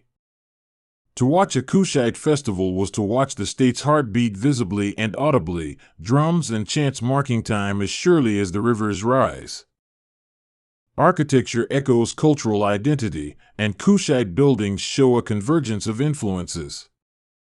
The earliest Kushite edifices borrowed heavily from Egyptian forms, pylons, obelisks, and hypostyle halls, but they were reinterpreted through local taste and climatic necessity. Bright sun required deep-shadowed corridors, the long, dry season demanded courtyards that could hold breeze and shade. In Meroë, temple builders adapted to the red sand and harder stone, producing sites with an economy of ornament and a daring symmetry that spoke of confidence. One of the most visible emblems of Kushite religion and royal power is the pyramid, diminutive compared to their Egyptian cousins yet potent in symbolism. Rising in precise triangular silence from countless necropolises, these pyramids were both homes for the dead and monuments to life lived with a certain dignity. The Kushite pyramids are steep and narrow, often topped with small chapels where offerings could be laid down, and they form an iconic skyline that announces presence across the plains. Standing in front of them, you feel the close intimacy Kush had with death. For them, the afterlife was a continuation of the social order, not a distant imaginary. The cycle of kingship in Kush had its own rhythm. Rulers were often drawn from familial lines, but maternal descent mattered here in distinctive ways. The title of Kandake, often translated as queen or queen mother, denoted a powerful woman who could rule in her own right or legitimize a male king. These Kandakes appear in records as commanders, diplomats, and occasionally as the dominant political force of the kingdom. Their presence altered the calculus of power, conferring on royal women a stature that surprised many observers from the classical world. The Kushites were not passive recipients of Egyptian culture, rather, they were adept interpreters who made imported forms into their own. When they adopted Egyptian gods, like Ammonius, they wrapped them in local stories and devotions. The god Ammonius, worshipped at the great temple of Jebel Barkal, became the protector of kingship in Kush much as he was in Thebes. But the Kushites also introduced their own deities and spirits into the official pantheon, creating a layered religious landscape where the familiar and the particular coexisted. Consider Jebel Barkal, a solitary rock that rises from the plain like a colossal sentinel. To the Kushites, this rock was the buttress of the gods, a natural obelisk that defined sacred space. Temples at its base were arranged to honor the stone as if it were a living god, and rulers came here to be crowned beneath its shadow. Pilgrimages to such places reinforced the bond between geography and authority, reminding subjects that the king's power was anchored to both land and sky. Trade was both lifeblood and diplomacy for Kush. Caravans threaded the deserts and riverboats moved slowly along the Nile, carrying ivory, gold, ebony, and incense toward the Mediterranean, while returning with pottery, linen, and crafted goods.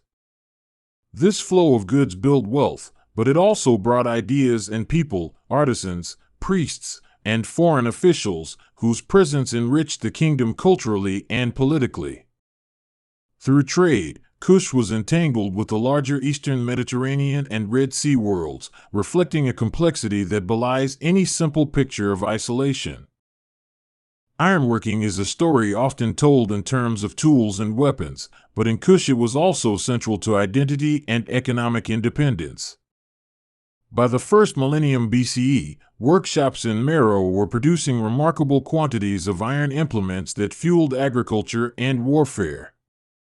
Expert smiths transformed ore into swords and plowshares, and the glow of their forges became a kind of industrial hymn. The iron-rich landscape around Meroë supported an economy that made the city a hub of manufacturing and trade, and its metallurgists were as vital to the state's endurance as priests or generals.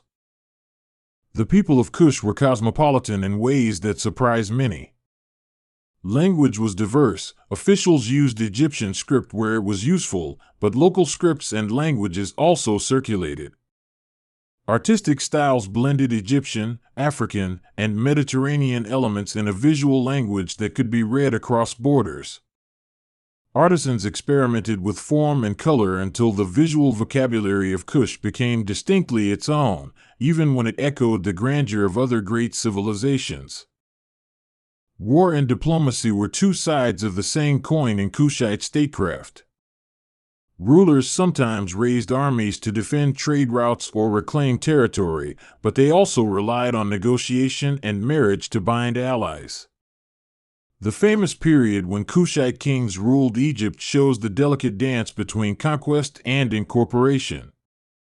When a Nubian prince took the double crown of Egypt, he did not erase local traditions. He wore them visibly and let them fuse into a hybrid rule that respected both Nubian vigor and Egyptian ceremonialism. The story of Pi, also called Pianki, is a chapter that seems written for drama. He crossed the cataracts and marched on Egypt at the head of an army that promised order to a land beset by fragmentation. Rather than simply imposing rule by force, Pi presented himself as a restorer of Ma'at, the Egyptian concept of truth, balance, and cosmic order. His victory at Memphis and the subsequent control of Thebes symbolized a moment when Kushite kingship expanded its claim to legitimacy beyond the Nile bend into the heart of pharaonic tradition. Rulers like Taharqa carried on this legacy, their names inscribed on temples and their images carved into the sacred stones of both Egypt and Nubia.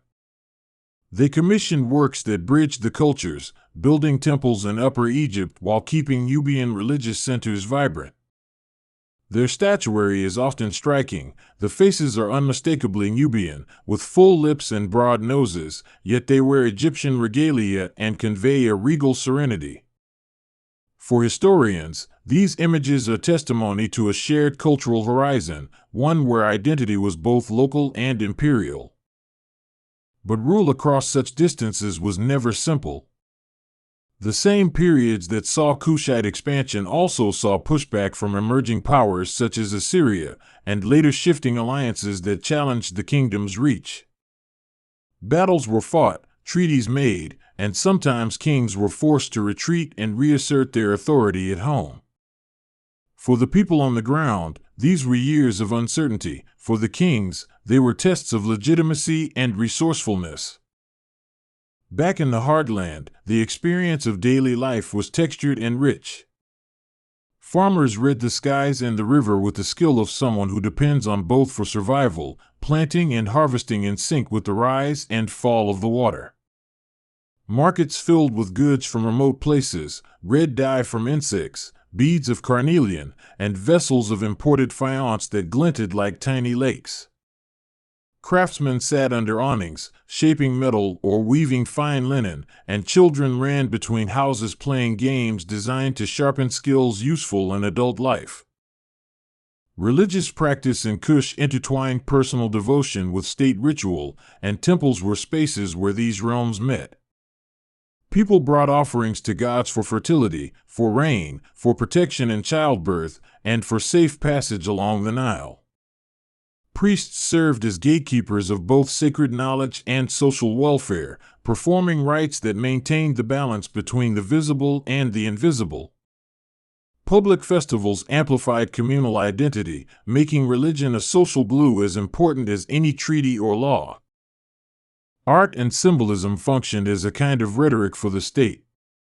Visual motifs, such as the uraeus cobra, the sun disk, or the false beard, were not decorative alone. They made statements about power, continuity, and divine favor. Kushite artists employed these motifs with intention, sometimes amplifying them, sometimes subverting Egyptian norms to emphasize local values.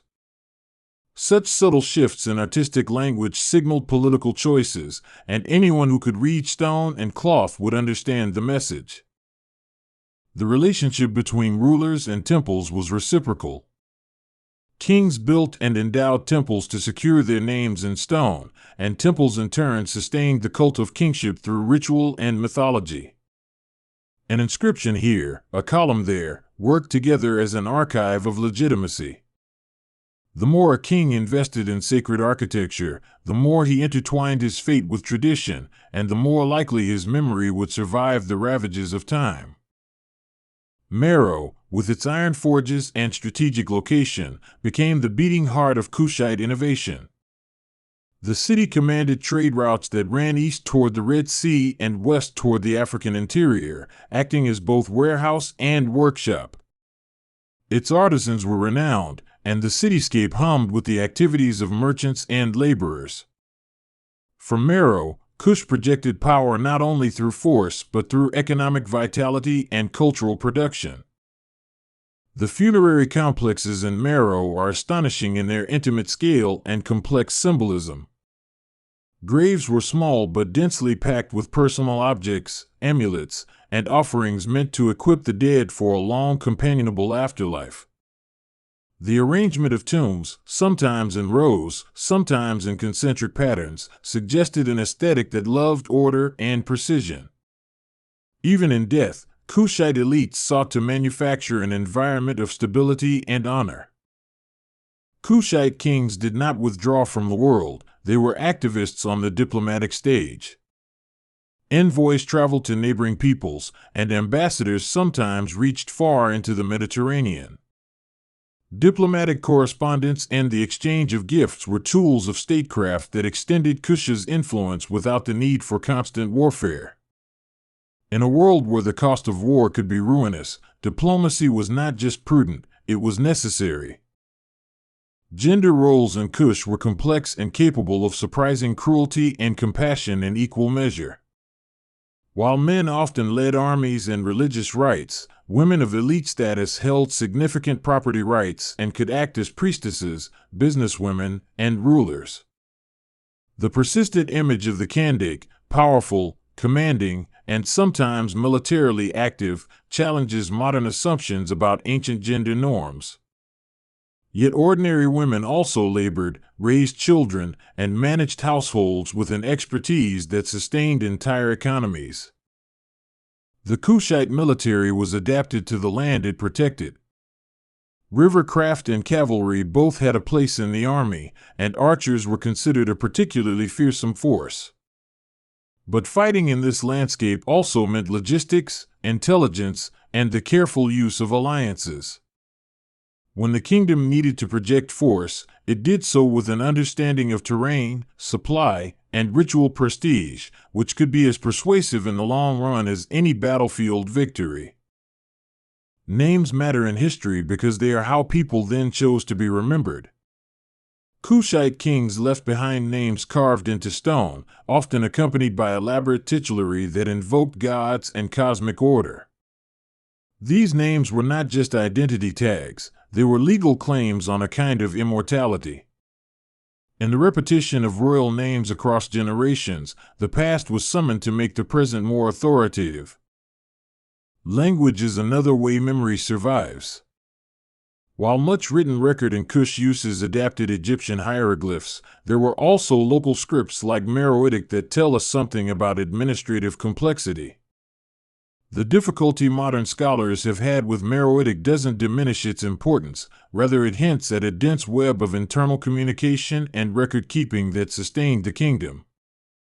Writing, whatever the form, allowed Kush to govern vast resources and coordinate builders, priests, and soldiers across wide distances. Agriculture was foundational, and its cycles dictated the tempo of life. The Nile's inundation brought fertile silt that turned sand into harvest fields, and the success of that harvest determined not just food supply but the ability to trade, to build, and to wage war. Farmers employed intricate knowledge of the river and soil, and their calendars were tied to both astronomical observation and local weather. These practical skills were respected, because without them the elaborate ceremonies in the temples would be meaningless. Craftsmanship in Kush was both a profession and a kind of devotional practice. A goldsmith worked with an awareness of lineage and expectation, creating objects meant to travel with kings into the afterlife and to testify to their piety and prosperity. Potters shaped vessels used in every household and in every ritual, their hands set the tone of domestic life. The care of skilled hands made the kingdom's dreams tangible, from the smallest amulet to the largest column. The aesthetic of Kush is a dialogue between restraint and flourish. Decorations are balanced rather than extravagant, a measured exuberance that reflects environmental realities and cultural values.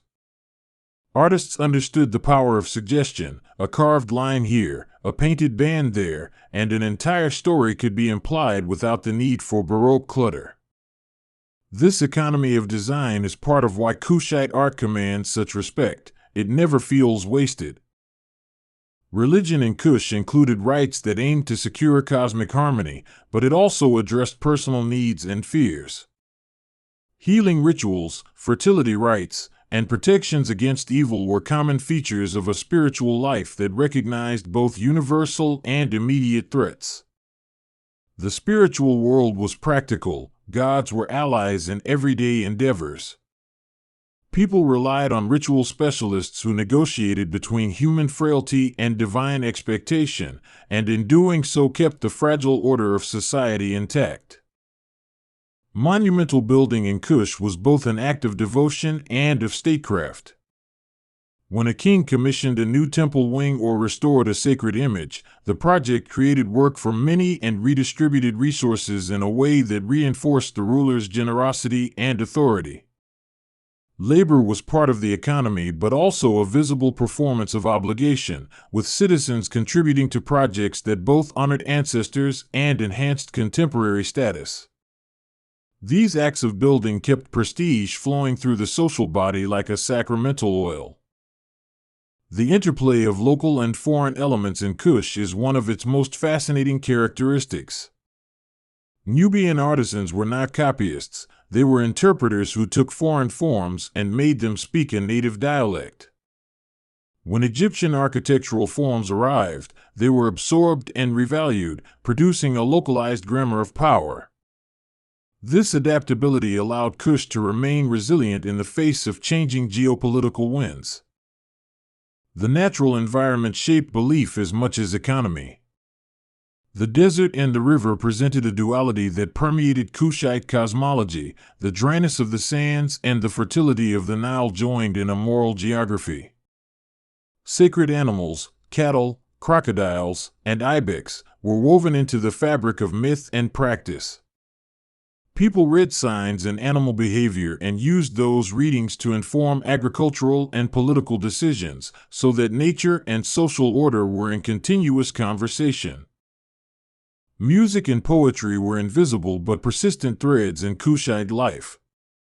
Songs accompanied rites, laments marked the passing of leaders, and poetry could make public feeling audible and communal.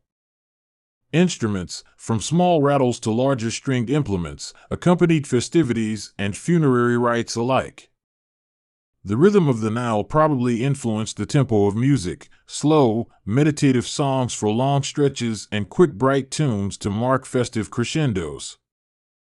The interaction between Kush and the Mediterranean world provides important context for the cultural fusion we observe. Greeks and Phoenicians knew of the region, and trade ties brought Mediterranean ideas and goods into direct contact with Nubian tastes. The classical accounts of travelers and historians sometimes distort or exoticize Kush, but they nonetheless testify to a connectivity that historians have only recently begun to map fully. The kingdom sat at a crossroads of continents and cultures, and that position made it both vulnerable and powerful. Archaeology has transformed our understanding of Kush in recent decades, peeling back layers of time with careful excavation and analysis. Each dig unearths not only objects but entire lifeways, pottery shards that tell us about meals, tools that suggest craft specialization, and burial goods that reveal beliefs about death. The scientific study of soils and isotopes has illuminated trade routes and diets, reconstructing the daily lives of people who otherwise left scant written records. Archaeologists work like listening devices, tuning into a past that speaks in fragments and gestures. Modern scholarship also rethinks political narratives that once painted Kush as merely derivative of Egypt. That view understates the kingdom's agency and the sophistication of its institutions. Kush was an active participant in the ancient world, shaping as well as being shaped by interactions with neighbors and distant polities. Revising old perspectives is part of the broader work of decolonizing history, allowing ancient Nubia to be seen in its own light rather than as a footnote. The physical remains of Kushite cities can be disorienting because they are both familiar and foreign. Streets follow rhythms that remind you of Mediterranean planning yet open onto courtyards arranged for desert living. Houses protected from sun and sand by thick walls and shaded verandas that allowed for communal life even under harsh conditions. Walking through these ruins, one senses a daily life that negotiated comfort with environmental liminality and found beauty in adaptation. The role of queens in Kush often provokes surprise among modern listeners. Candaces wielded authority publicly and privately, sometimes leading in battle or negotiating treaties. Classical sources mention them with a mix of admiration and unease, a reaction that reveals as much about those authors as about Nubia. For the people of Kush, these women were legitimate centers of power, their influence carved into stone and woven into state ideology. The significance of gold in Kush extends beyond monetary worth. It was a medium of ritual, prestige, and international diplomacy. Goldsmiths fashioned crowns and pectorals that communicated rank and captivated foreign visitors. Because gold is evocative and portable, it played a central role in exchange networks that reached as far as the Mediterranean. Through the gleam of gold, Kush told the world that it was a kingdom to be reckoned with. Ivory was another commodity that shaped Kush's interactions with the world. Skilled carvers transformed elephant tusks into finely worked objects that served both decorative and symbolic purposes.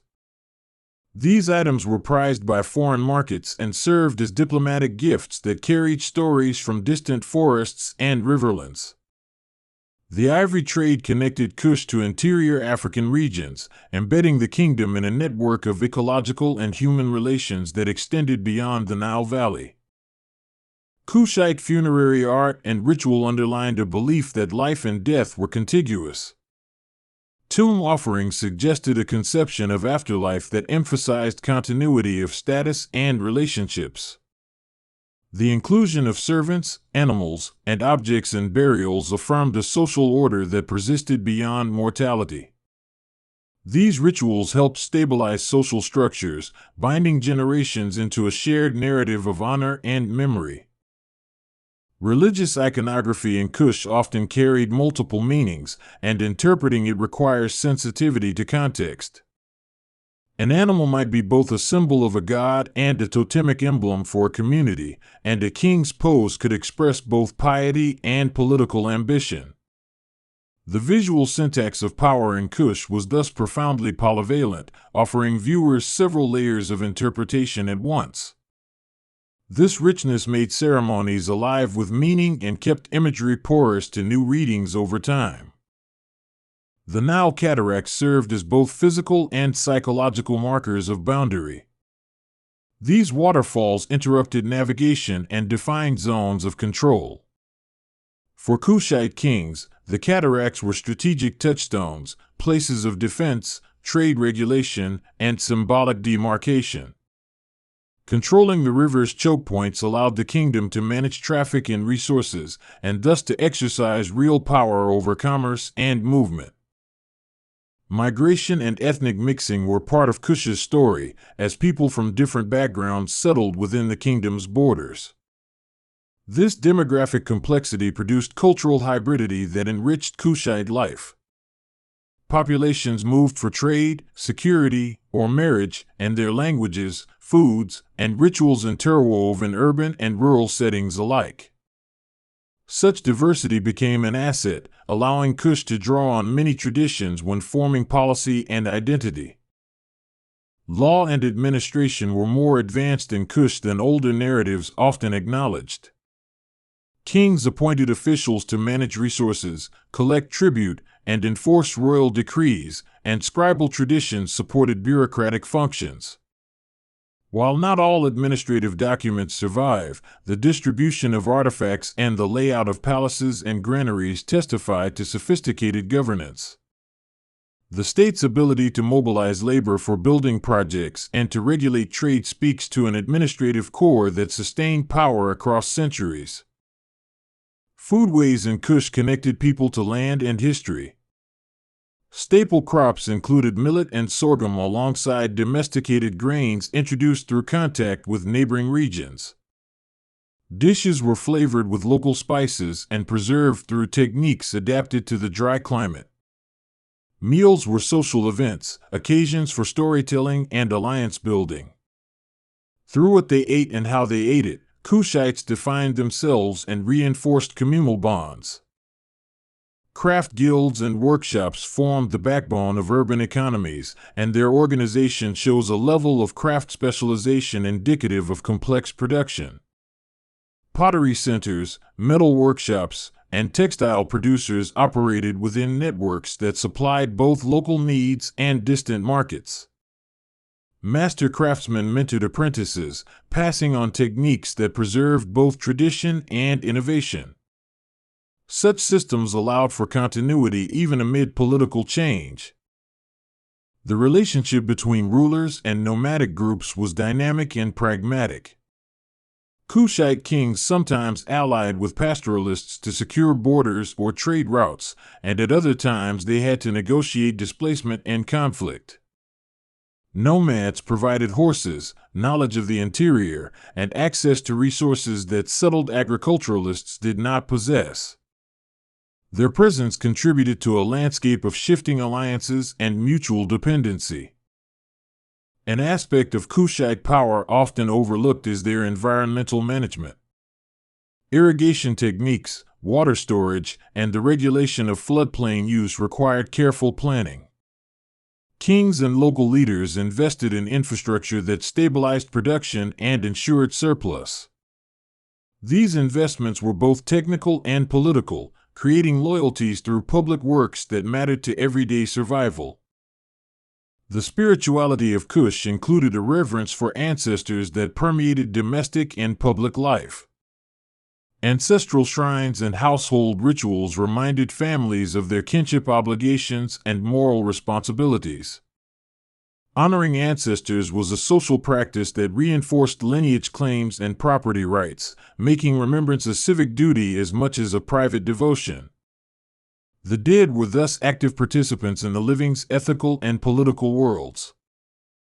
Inscriptions in stone and pigment give us voices from the past, but silence also teaches.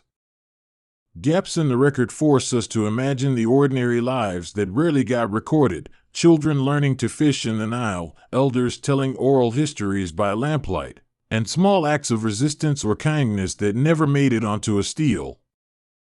Archaeology and anthropology together help fill these silences, constructing a fuller picture of the human texture beneath monuments. The aesthetics of death in Kush are striking because they merge the opulent with the intimate. Burial goods ranged from lavish gold ornaments to simple domestic items, reflecting social hierarchies and personal attachments.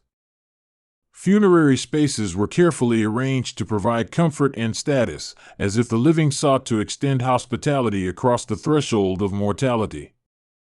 These choices make a powerful statement about what the living valued and how they imagined continuity beyond death.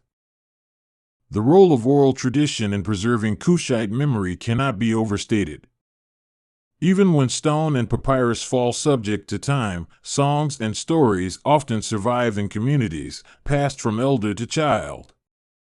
These narratives keep gestures of identity alive and sometimes correct or complement written records. Listening to oral histories in modern Nubian communities is to hear the echoes of an ancient voice that refuses to be contained. Climate shifts and ecological changes affected Kush as much as any human enemy. Periods of drought stressed resources, prompting political stressors and migrations. Rivers that failed to flood on schedule could undermine harvests and the taxation basis of the state. Responses to these challenges required flexibility, modifying agricultural practices, securing alternative trade, and sometimes retrenching into more defensible urban centers. The visual economy of power in Kush was keenly aware of public consumption. Leaders staged monuments and festivals with the knowledge that spectacle produces consent. Public art, in this sense, was not mere display but active persuasion.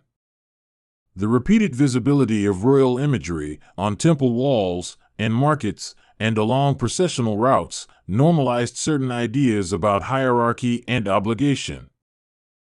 Children in Kush were not simply passive recipients of culture. Their upbringing included skills, stories, and rituals that oriented them toward communal roles. Education took place in the home and in the workshop, where apprentices learned trades and elders taught moral lessons through parable and example. Ritual initiation and rites of passage marked transitions into adulthood, embedding individuals within a social web that would support them through life. The geography of Kush allowed for both isolation and connectivity, and its leaders used this to their advantage. Mountainous regions and cataracts provided natural defense while also creating choke points that could be taxed. Beaches and ports along the Red Sea allowed access to foreign markets while inland trade connected to the African interior. Kush's geography was thus an asset to savvy rulers who understood its strategic value. Religion and kingship sometimes merged in ways that made political critique difficult. The sanctity of the king's body and office often placed rulers above ordinary reproach, framed instead as custodians of divine order. Yet religious institutions could also be loci of resistance when powerful priests opposed royal policy. The interplay between these institutions created a check and balance that historians now see as a form of social negotiation rather than monolithic control. The visual language of royal portraiture in Kush is a study in dignified restraint.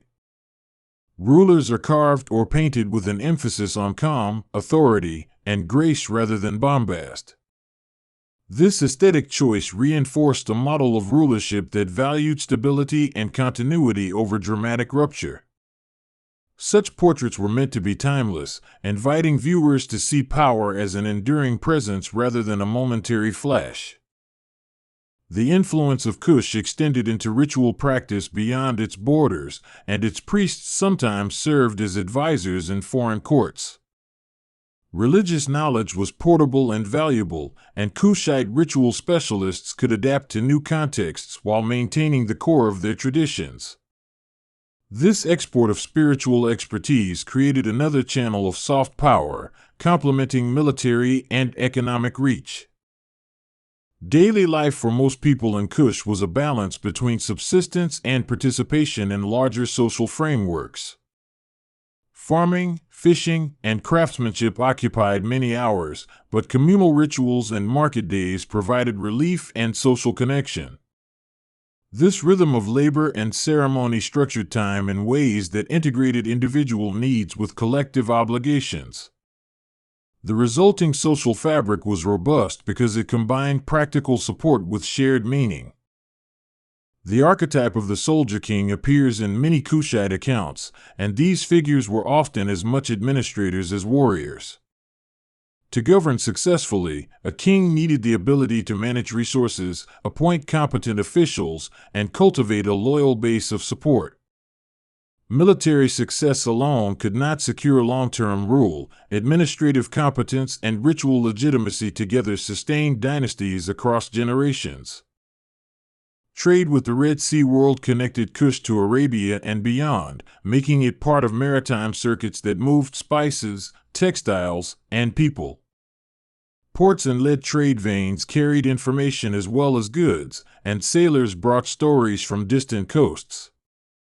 These maritime connections broadened Kush's horizon and helped its merchants participate in a wider economic arena. The sea thus became another stage where the kingdom displayed its competence and ambition. Intellectual life in Kush had a practical bent. Religious texts, legal codes, and administrative manuals were tools for governance and piety rather than abstract speculation. Yet this practicality did not preclude philosophical reflection. Rulers and priests wrestled with questions of order, justice, and the role of the divine. Knowledge was mobilized in service of the state, but it also created spaces for inquiry within the boundaries of ritual and law.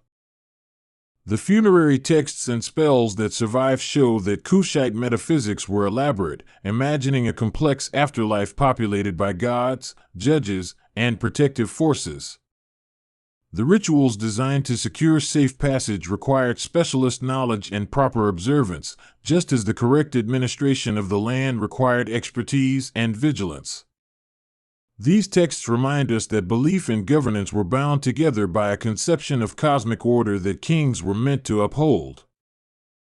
Art in domestic contexts reveals the personal dimensions of Kushite aesthetics. Pottery painted with lively scenes, small figurines tucked into niches, and decorated textiles all speak to a life that delighted in beauty even in modest circumstances. Such artifacts show how aesthetic sensibility permeated daily experience and helped shape a culture where the ordinary was not divorced from the artistic. The resilience of Kush through centuries of external pressure testifies to an ability to adapt and reinvent. When political necessity required, rulers shifted capitals, reoriented trade, or strengthened certain institutions. This adaptability was cultural as well as administrative. New religious forms could be accommodated while older practices were preserved. Flexibility, in short, was a survival skill that Kushite society cultivated carefully. Kushite burial art sometimes borrows forms from distant places, but it reworks them into something unmistakably local. A bowl shape may resemble a Mediterranean prototype, but its decoration speaks in a Kushite voice. This appropriation and transformation of foreign elements display a confidence in local culture rather than a lack of originality. Kush spoke through other tongues but kept its own syntax and inflection. Kingship rituals were performative in the theatrical sense. They required choreography, costume, and timing. Coronations, for instance, were not private affairs. They were public spectacles that made rule visible and contagious, ensuring that subjects recognized new legitimacy. These rituals created bonds that ordinary edicts could not, aligning emotional devotion with the more prosaic mechanics of governance. The archaeological recovery of texts and inscriptions often reveals surprising administrative complexity in Kush's provinces. Letters, receipts, and tally marks attest to systems of taxation, trade accounting, and supply management. Such material evidence shows that the state's power rested on meticulous record-keeping as much as it did on spectacle. Administration, then, was a craft as refined as metallurgy or masonry. The burial landscapes outside major cities are records of change and continuity. Necropolises layered upon one another reflect shifting norms and the persistence of tradition. A new dynasty might rearrange funerary architecture, but certain motifs recur with comforting regularity. These repeating patterns provide historians with anchors for interpreting cultural continuity across centuries. Kushite influence is visible in art and architecture well beyond its territorial core, showing how culture can travel and transform. Borderlands adopted certain religious forms and architectural details that signal both respect and creative adaptation. Such diffusion reveals the soft power of Kush as cultural ambassador, shaping neighboring peoples without direct rule. This kind of influence can last as long as stone and memory allow. The habit of rulers to immortalize themselves in stone sometimes becomes a double-edged sword. While monuments assert permanence, they also fix a particular narrative that later generations may contest. At times, rulers erased predecessors' names or reinscribed monuments to suit new political realities. These acts of revision tell us about the dynamics of memory and authority, and they remind us that history is often a palimpsest. The sacred geography of Kush maps the spiritual and political centers that mattered most. Temples, royal cemeteries, and pilgrimage routes formed a network where power was both enacted and experienced. Understanding this geography helps us see why certain places were fought over and why others were left undisturbed, sanctified by layers of ritual practice and historical memory. The perception of Kush by contemporary neighboring powers varied with time and need. At moments Kush was admired as a peer, its rulers treated as equals in diplomacy. In other eras it was cast as a backward region in need of civilizing influence. These changing narratives reflected political relationships more than objective judgment. Modern historians strive to read beyond such biases to appreciate Kush on its own cultural terms. Language preservation is a continuing challenge for scholars seeking to reconstruct Kushite thought. While hieroglyphs provide some points of access, much of the local lexicon remains opaque due to the partial decipherment of Meroitic. Yet every new inscription, every scrap of pottery with a painted name, extends the lexicon a little further. For linguists, Kush is a frontier of discovery, promising insights into ancient communication networks and identities. The material culture of Kush includes stunning textiles that speak to both utility and taste. Weaving traditions preserved color palettes and patterns that communicated status and regional belonging. Clothing was both practical shelter and a public statement, with certain fabrics reserved for elites and others for everyday life. Through textiles, Kushites expressed identity in tactile and visible ways. The endurance of Kushite memory in modern Nubian culture is a story of continuity and revival. Communities living along the Nile still carry songs, motifs, and customs that can be traced back to antiquity. These living traditions remind us that history is not only written but practiced and embodied. Revivals of interest in ancient heritage become acts of cultural reclamation as modern people assert continuity with a storied past. The study of Kush intersects with broader questions about Africa's place in world history. Recognizing Kush as a major player recalibrates narratives that have marginalized sub-Saharan complexity and achievement. When we place Kush alongside other great ancient civilizations, we begin to appreciate a more interconnected ancient world in which African polities were central, not peripheral. Reframing history in this way enriches both scholarship and public understanding. Conservation of Kushite sites is a delicate enterprise, balancing tourism, local needs, and preservation. Exposing fragile pigments or excavating tombs can yield remarkable discoveries but also risks degradation if not managed carefully. International cooperation has sometimes helped protect these treasures, but long-term stewardship depends on local involvement and sustainable planning. The challenge is to let visitors encounter the past without diminishing it for future generations. Kushite funerary rituals sometimes involved complex symbolic acts that linked social order to cosmic harmony. Sacrifices, libations, and recitations placed the deceased within a structured cosmology that reassured the living of moral continuity. These rituals functioned as social cement, reasserting obligations and rights across the living and the dead. In this way, death rituals were also political practices that maintained communal coherence.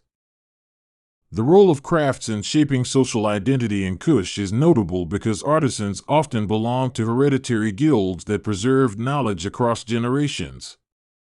Their skills defined status and economic roles in both urban and rural settings. Craftsmanship was a form of family legacy, transmitted through apprenticeships that combined technical training with social instruction. Thus, the lineage of artisans is as important to Kushite history as the lineage of kings. Stone quarrying and transport were feats of engineering often underestimated in popular accounts of ancient life. Moving heavy blocks for temple construction required planning, manpower, and logistical ingenuity that rivaled military campaigns in complexity. The labor investments invested into these projects were also political investments in public identity and kingship. Each stone placed was an act of will as much as it was a practical task. The aesthetics of Kushite religious sculpture are intimate and restrained, often imbued with a gentle strength that communicates moral virtue rather than ferocity. Gods and rulers alike are carved with an emphasis on calm dignity, suggesting a culture that prized steadiness over spectacle. These choices in representation were ethical claims about the kind of society Kush aspired to be: ordered, reliable, and secure. Ritual calendars organized time in Kush, marking moments for planting, building, and festival. These calendars were synchronized with the natural cycles of the Nile and celestial observations, and priests served as custodians of temporal knowledge. Keeping time was a sacred duty because it ensured the perpetuation of order, and errors in timing could be read as signs of divine displeasure. In a world where agriculture keyed survival, the ability to measure and honor seasons was a form of political competence. The memory of Kush in classical literature often simplifies a complex reality, but those accounts nonetheless deserve scrutiny because they shaped early modern perceptions. Greek and Roman writers sometimes portrayed Nubia as exotic or remote, but within their texts are fragments that, when read critically, contribute valuable information. Scholars must sift these accounts carefully, extracting data while remaining mindful of bias and myth. The interplay between monumental architecture and domestic life reveals how public grandeur and private routine coexisted in Kush. A king's temple might be visible from the marketplace, linking private economic activity with public piety. Families watched festivals from their doorways, participating in state rituals while attending to daily chores. This proximity of public and private life made the state visible in ordinary activities and integrated governance with the rhythms of neighborhood life. Local legends often preserve knowledge of sacred sites in ways that archaeology has confirmed. Stories about particular rocks or springs guide archaeologists to places of ritual significance that might otherwise be overlooked. Oral memory thus functions as a living map, transmitting topographical and ceremonial knowledge across generations. Working with local communities allows researchers to tap into this deep repository of place-based wisdom. Kushite kings and queens sometimes adopted regalia that signaled both local and pan-Mediterranean authority. Crown elements, garments, and ceremonial insignia were carefully curated to communicate rank to diverse audiences. Such visual codes made diplomacy easier because the appearance of authority could be recognized across cultural boundaries. The symbolic repertoire of regalia thus became one of the kingdom's most effective languages of power. The relationship between city and countryside in Kush was mutually dependent. Urban centers provided markets, administrative oversight, and ritual centers, while rural areas produced food, raw materials, and manpower. This interdependence created a balance of power and necessity, where neither sector could flourish without the other. Kings had to manage both spaces, crafting policies that sustained urban life while protecting the agrarian base. Markets in Kush were places of commerce but also of gossip, negotiation, and social theater. Haggling was an art that reinforced social bonds and transmitted information. Merchants were often the carriers of news, bringing word of distant events that shaped political decisions back home. The market thus functioned as an information hub as much as a place of trade.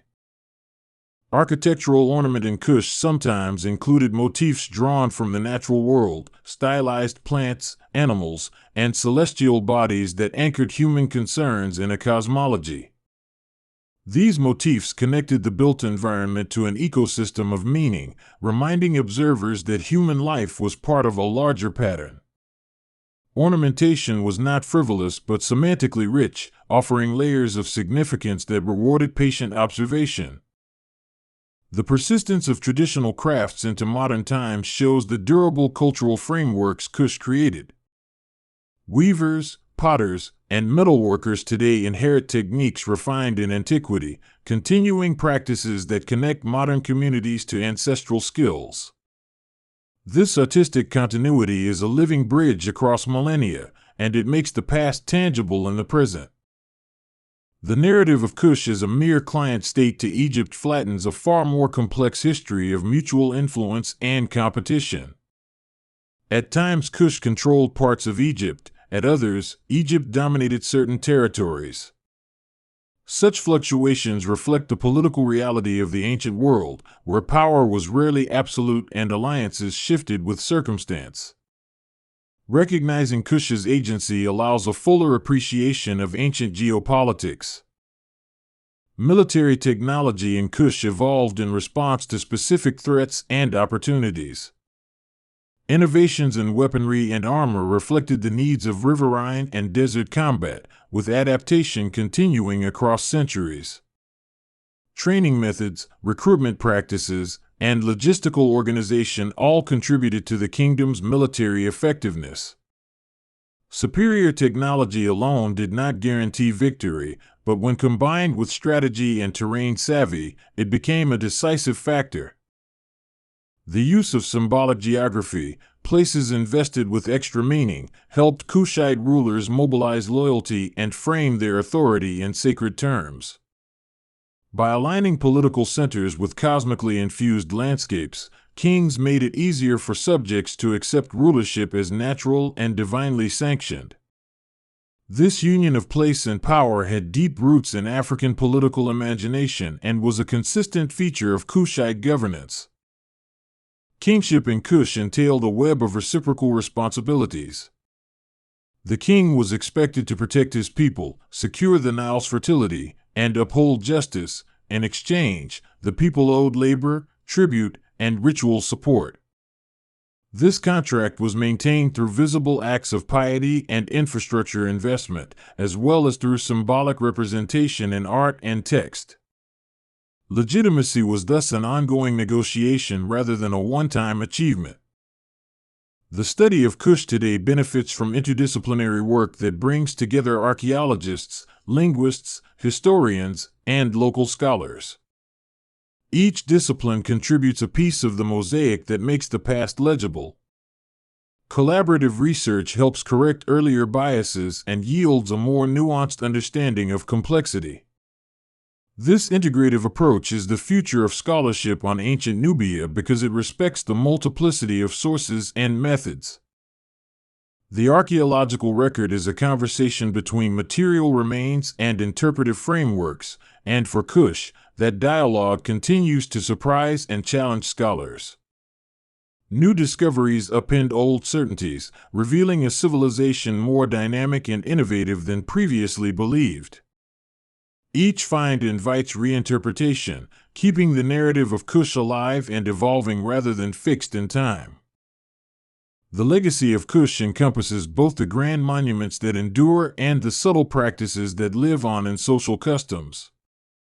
Its history is writ in stone, but also in the rhythms of daily life, the continuity of craft, and the persistence of memory.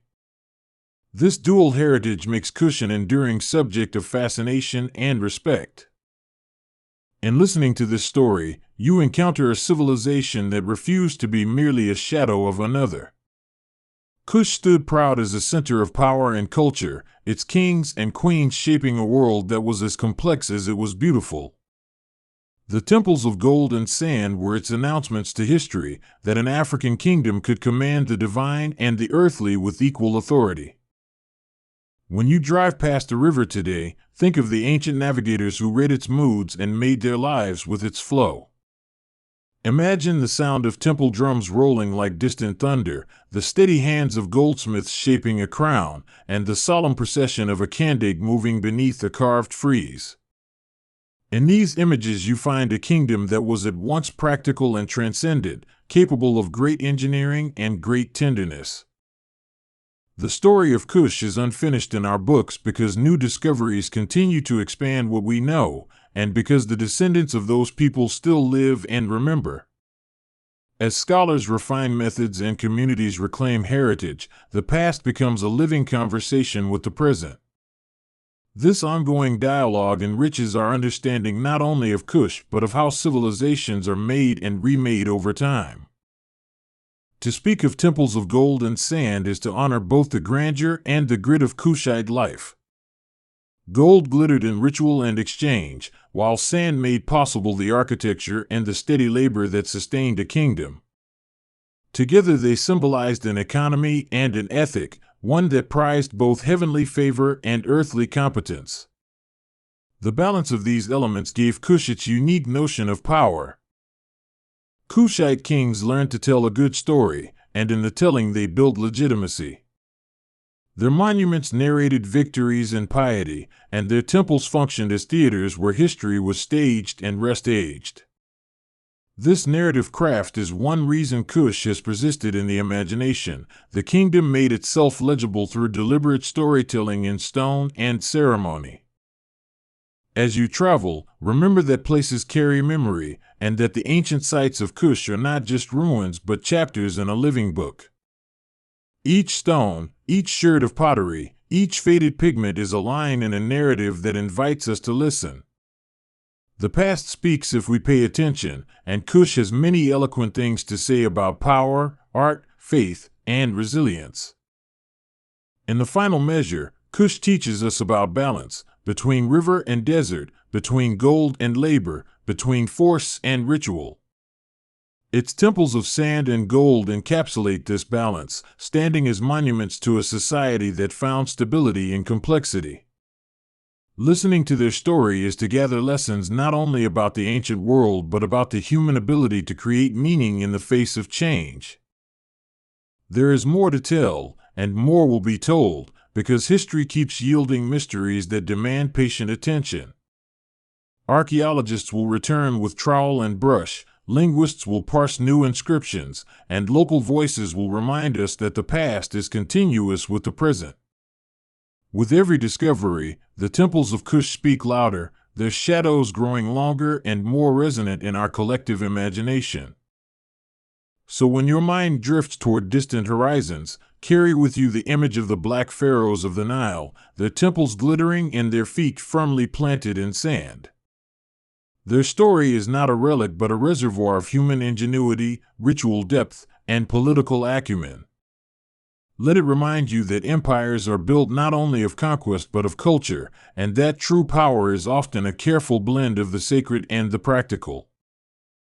The power of Kush lay in its ability to synthesize, to combine local knowledge with foreign forms, to marry ritual with administration, and to balance military strength with diplomatic subtlety. This capacity to weave different threads into a durable cloth is what allowed Kush to flourish across centuries. In their temples of gold and sand, we find a blueprint for resilience that resonates even today. And so the river keeps telling its story, patient as ever, whispering of kings and queens, of forges and altars, of caravans and market calls. The stones may be silent in the daytime, but at night, when the desert cools and the stars watch, you can almost hear the hush of centuries conversing. Kush remains a luminous presence on the Nile's long scroll of history, a testament to the enduring power of human creativity and devotion. Remember the Kandaks who broke expectations and led with authority, the craftsmen who turned raw materials into objects of lasting beauty, and the priests who translated cosmic rhythms into civic practice. Each of them contributed to a story larger than any single life. Their temples, their graves, and their rituals form a palimpsest that invites continual reading and renewed reverence. This is not merely archaeology or history, it is a living heritage that invites us to reflect on how power is made, displayed, and remembered. Kush's lessons are many: invest in infrastructure, honor the environment, cultivate trade, respect skilled labor, and weave ritual into public life. In doing so, the kingdom achieved a balance that allowed it to endure through the vicissitudes of time. The Nile moves on, indifferent to empires, yet those empires leave traces that alter its banks and our understanding of the past. Kush's imprint on the river and on human imagination is indelible, a reminder that civilizations rise and fall but also bequeath legacies that shape what comes after. Listening closely, we can still hear those legacies speak across the centuries. So as the road unwinds and your attention slips and returns, carry with you the slow dignity of the Kushite world. Think of temples that glitter and of sand that holds those glitters in place. Reflect on a people who mastered balance between the river's gift and the desert's demand, and who built a civilization capable of reflecting both earthly needs and celestial aspirations. Their story prompts questions that keep historians awake. How do societies maintain continuity across generations? How do they adapt under pressure? And how do ritual and governance combine to make people willing to follow? Kush provides answers rooted in practice, ritual, craft, diplomacy, and infrastructure that coalesce into a durable social order. These are lessons that resonate far beyond the banks of the Nile. In the end, Kush rewards the listener who pays attention with a portrait of a civilization both majestic and pragmatic. Its temples of gold and sand stand as metaphors for an approach to power that is grand but grounded, ceremonial but effective. To hear their story is to learn that greatness can be crafted from the marriage of beauty and utility, and that memory is a resource as vital as any gold mine. And as you go on, remember that history is not an inert archive but a living conversation between past and present. The Black Pharaohs of the Nile keep speaking, in stone, in song, and in the labor of descendants who carry their traditions forward. If we listen, if we study, and if we preserve, the temples of Kush will continue to teach us about the ancient art of making power that lasts. The Nile arrives like a promise, flowing with a rhythm older than memory, and it is along that ribbon of water that the story of ancient Nubia unfolds. Imagine a landscape where heat and light make the air shimmer, where dunes and riverine palms mark the edge of deserts and fertile banks. This was a world shaped by cataracts and currents, by eddies that both invited and forbade passage, where the location of a ford or a rocky outcrop could decide a kingdom's fate. The struggle for control of that river would be the battlefield and the altar of ambition for generations of kings and gods. To understand the Black Pharaohs, you must first picture the land itself, a corridor between Africa's interior and the Mediterranean world.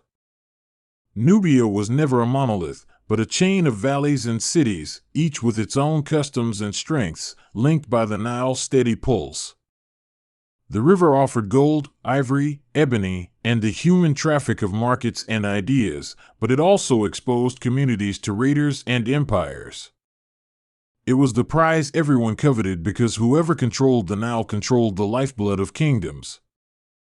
Long centuries before the Black Pharaohs would claim crowns in Thebes and Memphis, a distinct culture had risen in the region known by Greeks as Nubia.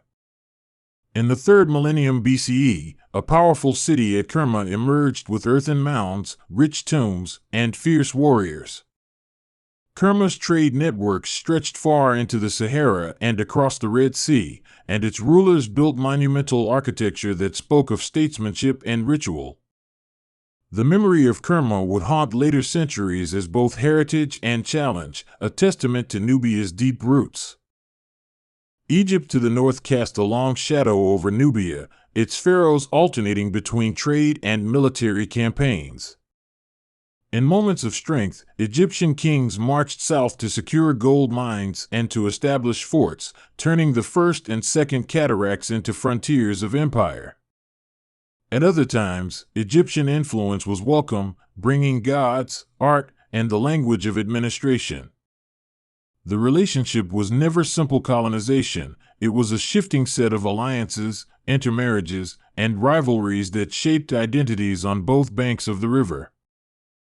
It is in this charged borderland that the idea of a Nubian king who could also be a pharaoh took root. Nubian rulers adopted Egyptian royal imagery because power travels through symbols, and the symbols of Egyptian rulership were persuasive. Crowns, kohl-lined eyes, and the posture of the god-king were languages of authority recognized by long trade networks and temple cults. But Nubian kings also brought their own aesthetics, beliefs, and strategic priorities, creating a fusion that was at once Egyptian and defiantly Nubian. Religion intertwined with politics in ways that made warfare sacred as well as pragmatic. The chief god of the highlands, Ammonius, was worshipped with a zeal that resonated with Theban priests.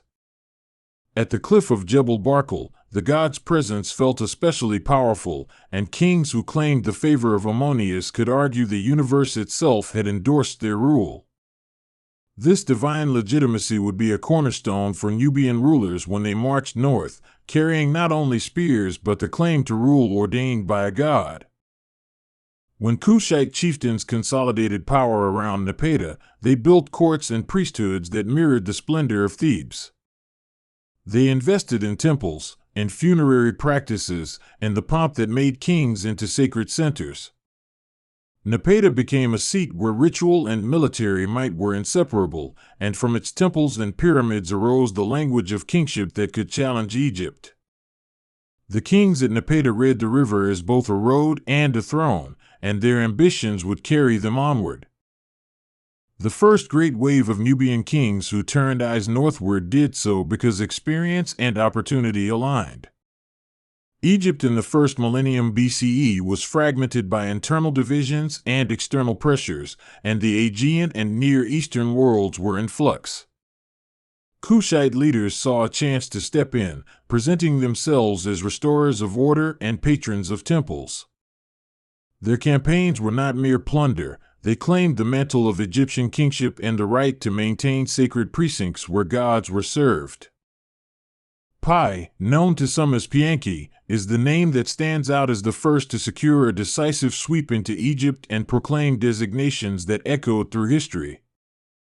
He did not arrive as a barbarian but as a conquering sovereign with a clear strategy to present himself as the vindicator of Ma'at, the cosmic order that Egyptian kings were sworn to uphold. His conquest of Upper Egypt harnessed both military skill and a deep understanding of religious politics. By the time he reached Memphis, his inscriptions made it clear that his kingship was not merely about territory but about preserving a world ordered by the gods. Pi's campaign is a study in the use of image and ceremony alongside force. He marched with priests, he restored shrines, and he presented himself as a devout worshipper of Ammonius. In doing so, he won over local elites who preferred a ruler who honored the gods and temples and promised stability. The Nubian approach mixed diplomacy with decisive force, and the result was not simply conquest but a new political synthesis that placed Kushite kings on the throne of Egypt. Following Pi, his successors continued to assert Kushite authority over Egypt, forming what modern scholars call the 25th dynasty. These were Black Pharaohs in the truest sense, because they ruled as pharaohs in Egypt while remaining firmly rooted in Nubian tradition. Shabaka, Shabitku, and Taharka were among the dynasts who bore the dual burden of administering a vast, multi-ethnic realm and preserving the cultic world that sustained their legitimacy. Their capitals became hubs of cultural fusion, where Nubian scarabs and Egyptian cartouches sat in the same court. Taharka is often the most vividly remembered of the Kushite pharaohs, partly because his reign coincided with dramatic confrontations against the rising power of Assyria. He appears in Egyptian reliefs and external chronicles as a king whose reach extended across the Nile and into the Levant. His image, broad-shouldered and formidable, adorns temples and statues that still carry the stamp of his ambition. The clash with Assyria would test the limits of Kushite power and reshape the geopolitics of the eastern Mediterranean.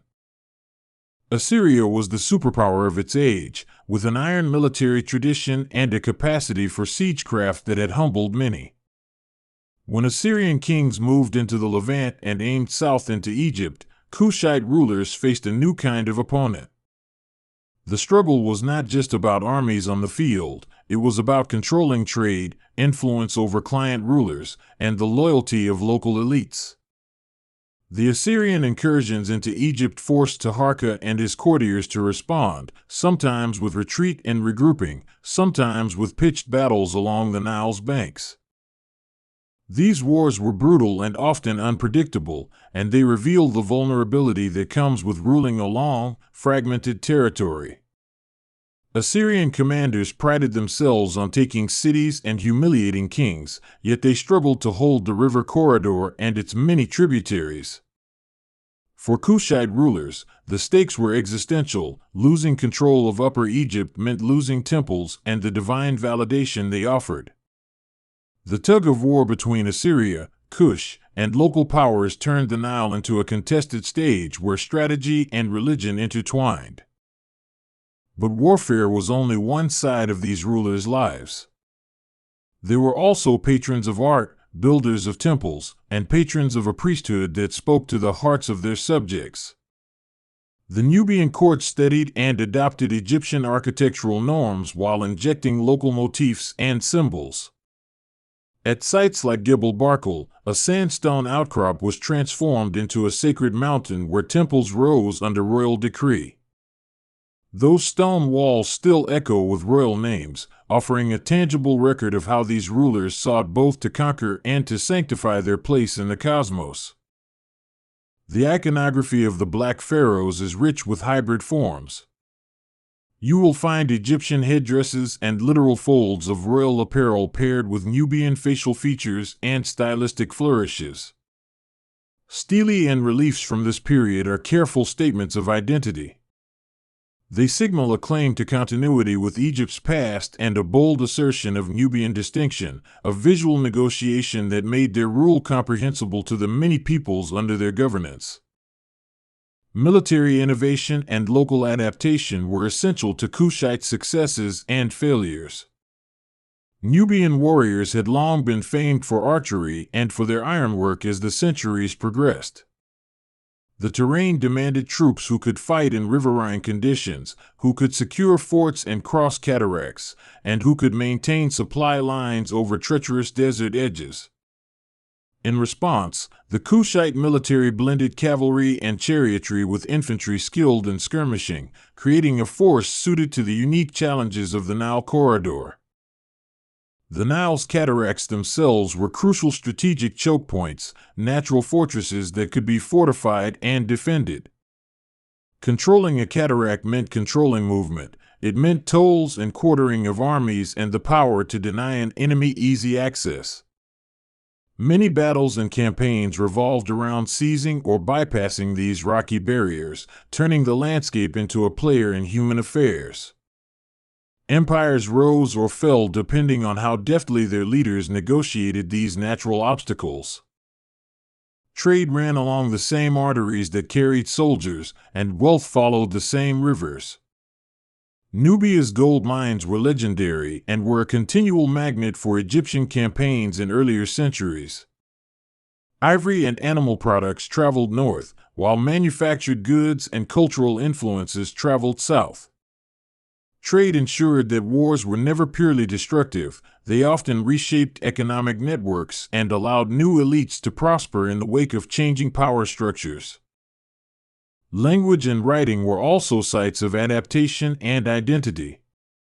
The Meroitic script would later appear as a unique development tied to the region around Meroë, carrying an as yet incompletely understood tongue. Prior to that, Egyptian hieroglyphs and hieratic scripts dominated official inscriptions, temple texts, and royal names. The choice of script was a statement as much as a convenience, and shifting between scripts demonstrated the ruler's attempts to address different audiences and to root their authority in multiple traditions. Burial practices provide another profound window into how Nubian kings viewed death and eternity.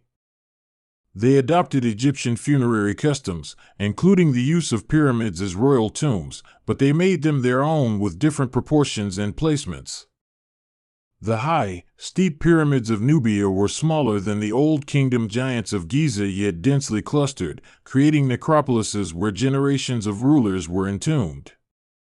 Within those tombs lay rich offerings, amalgams of Egyptian and Nubian objects, gifts meant to ensure safe passage into an afterlife where kings resumed their divine roles. The priesthood in Napata and Thebes was an indispensable partner in power. Priests controlled rituals, interpreted omens, and administered enormous temple estates that often rivaled the crown's resources. Aligning with powerful priestly factions could make or break a king's plan, and Kushite rulers invested heavily in building and restoring temples to secure priestly support. This alliance of throne and altar was a key mechanism for maintaining control, for priests could sanctify a king's deeds and present him as the chosen steward of cosmic order. Yet ambitions and piety did not always protect Nubia from the tidal forces of imperial competition.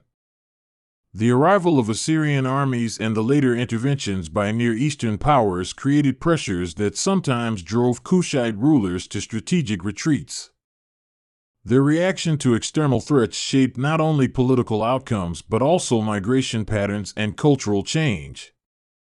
When northern pressures intensified, the center of power that had once leaned on Napata would eventually shift further south toward Meroë, marking a new chapter in Nubian history. The move from Napata to Meroë was partly a reaction to geopolitics and partly a development in local economic and social structures. Meroë lay beyond the northern cataracts, offering access to trade routes across the savanna and into the African interior. Ironworking flourished there, and the city's artisans and smiths would carve out an economy that sustained kingship in ways different from the temple-centered economy of Napata. With that shift, the cultural axis of Nubia pivoted, creating new artistic forms and a distinctive material culture. Meroë's rise also corresponded to changes in burial styles, royal adornments, and even in the architecture of palaces and fortresses. The Meroitic state developed a vocabulary of power that became increasingly indigenous, though echoes of Egyptian practice remained. Pyramids at Meroë are more numerous and steeper still than those at earlier sites, nesting a landscape of memorials that recorded centuries of dynastic life. These structures, rising against the horizon, testify to a people confident in their traditions yet open to innovation. With Meroë's rise came new regional dynamics. Local rulers exerted influence over territories that stretched into the central Sudan, and trade networks connected Meroë to both the Red Sea and the interior goldfields. As such, Meroë became both a cultural beacon and an economic hub, an alternate center of gravity in Northeast Africa that could interact with Hellenistic kingdoms and, later, with Roman power. The city's economy and craftsmanship allowed it to survive where other polities faltered, blending resilience with adaptability. Women held significant positions in Nubian society, perhaps most notably in the figure of the Candake, sometimes rendered in Greek as Candace. These queen mothers or ruling queens could exercise extraordinary power, and their presence in both material and literary records is striking. They led armies, negotiated treaties, and were depicted in royal stele with the regalia of authority. The strength of women in leadership positions adds a necessary nuance to any narrative of kingship, revealing an order in which female agency was an institutional possibility. The martial spirit of Nubia did not end with the Kushite pharaohs. In the centuries that followed, Nubian leaders continued to test the limits of their military and diplomatic skill.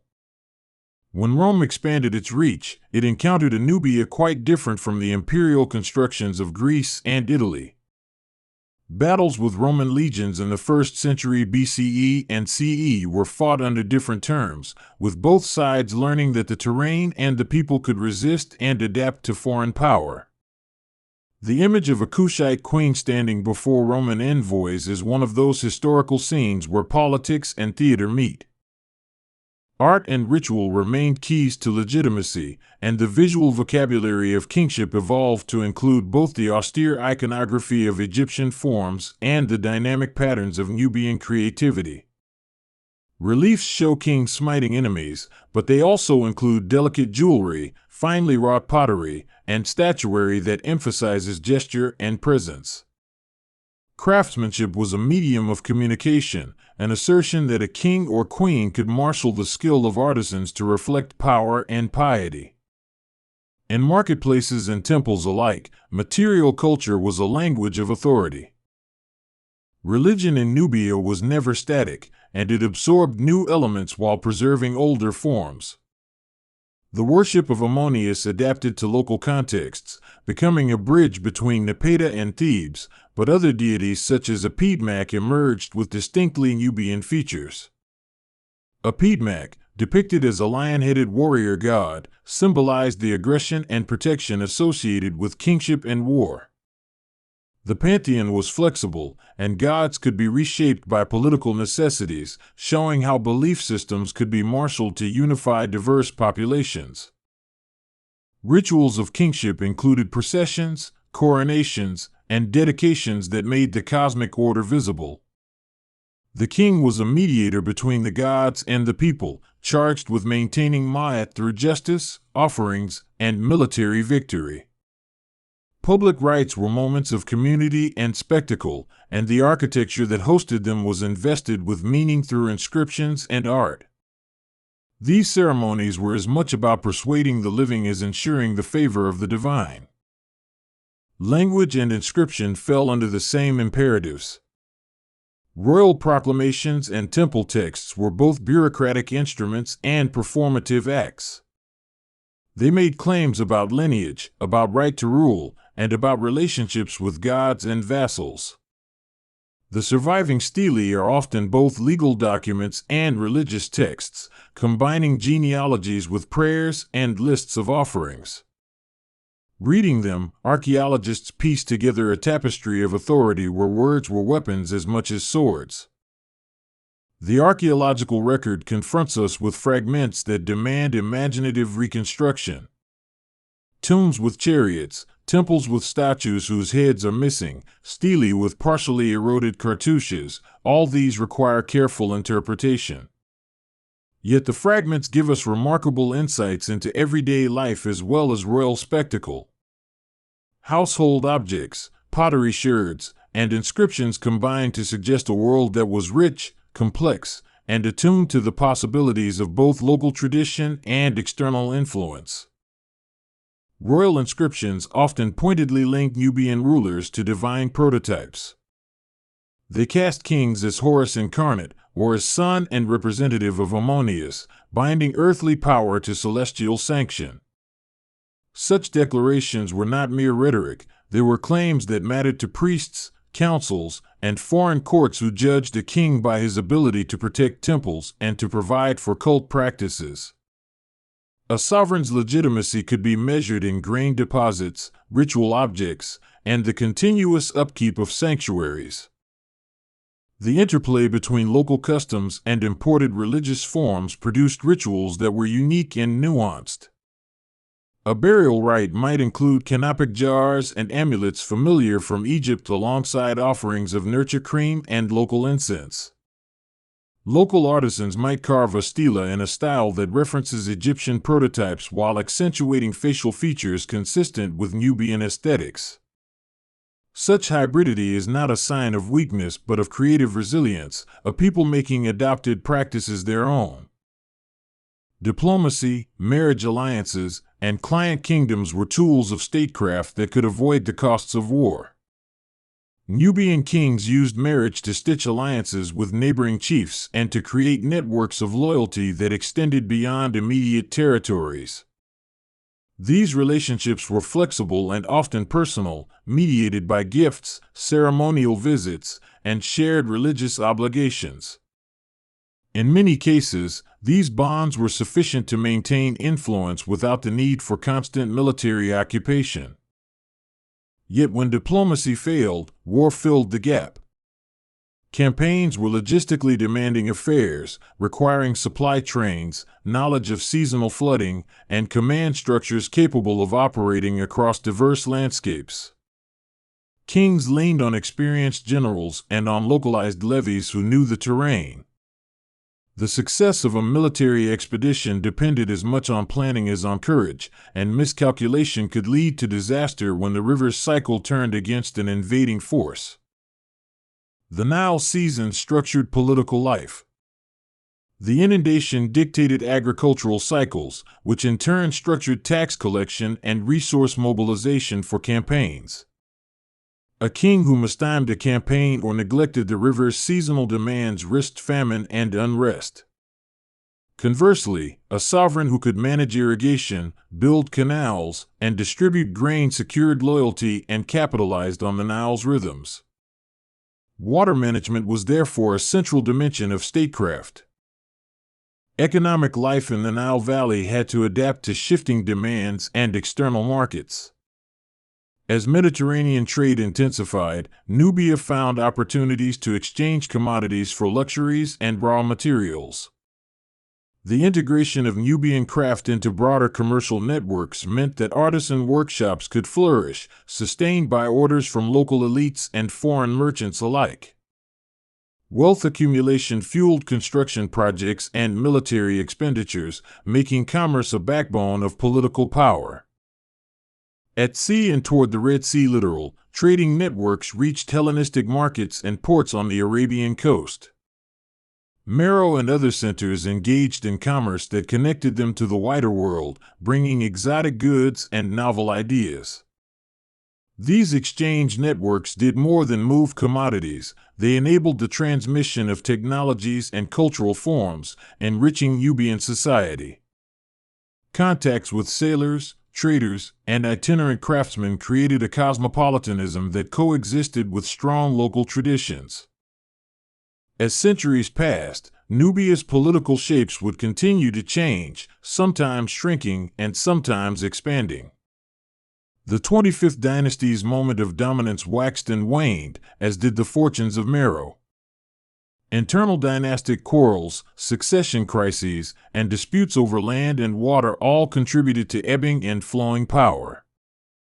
The long view shows a region never static, always responsive to internal and external forces shaping its trajectory. Roman expansion in the 1st centuries BCE and CE introduced a new external actor that engaged Nubia in complex ways. There would be military skirmishes, diplomatic missions, and negotiated borders that recognized the limits of imperial projection. Rome's superior logistics and military discipline were formidable, but the deserts and the cataracts posed challenges they preferred to treat with careful diplomacy rather than outright occupation. The result was a series of treaties and understandings that recognized Nubia as a player with whom Rome had to reckon. Religion played a persistent role in disputes and in peacemaking. Treaties were sometimes sealed with offerings and shared rituals, and royal envoys participated in cultic ceremonies as part of the diplomatic choreography. Shared cults could be a foundation for peaceful exchange, and temples often hosted foreign delegations seeking dialogue. Cultural diplomacy accompanied the exchange of captives, the restitution of sacred objects, and compensation after border raids, reducing the likelihood that every dispute would become a full-scale conflict. The role of memory in Nubian identity is palpable through monuments and oral traditions. Kings commissioned inscriptions that narrated victories and generous acts, crafting an official memory that helped future rulers claim continuity. Even when stones were defaced or temples abandoned, oral accounts and funerary rites kept histories alive in communities that would remember ancestors and deeds across generations. Memory was a resource as potent as gold or grain when it came to legitimizing power. Archaeology continues to refine our understanding, uncovering rooms where pots were fired, workshops where bronze was inlaid, and fortresses that once watched the river. Each excavation supplies a piece of the puzzle, and each artifact invites questions about everyday life, about the work of slaves and artisans, about the children who played in the shadow of palace walls. These discoveries humanize the sweep of political history and remind us that kingdoms are made of lived experiences as much as diplomatic maneuvers. The Black Pharaohs left behind inscriptions that sometimes speak in intimate tones, invoking personal devotion and the burdens of kingship. They wrote of consolations and anxieties, of the need to provide for the temples and for their heirs. Such inscriptions remind us that rulers were not abstractions but people engaged in the same existential questions as any lord or mother: how to preserve the lineage, how to secure the realm, how to be remembered rightly. The human voice echoes faintly through stone and lacquer and beads. Military defeat and dynastic decline did not erase cultural vitality. The later centuries after the height of Kushite power saw transformations, adaptations, and the persistence of identity under new names and structures. Christianization in Nubia during the first millennium CE is a dramatic example of cultural transformation, a process that reinterpreted older forms and incorporated earlier symbols into new religious frameworks. Change was constant, yet continuity threaded through social practices and material culture. The story of kings and gods is inseparable from the environment in which they operated. Climatic shifts, changing rainfall patterns, and variations in Nile floods would have had profound effects on agriculture and settlement. Periodic droughts or reduced inundations could increase competition for arable land and intensify conflicts. Wise rulers tried to mitigate these problems by building reservoirs, by redistributing grain, and by encouraging new cropping strategies, but environmental stress remained a potential crisis point. What of the ordinary people who lived and labored along the Nile? They tilled fields during the flood recession, fished the river, and cared for livestock.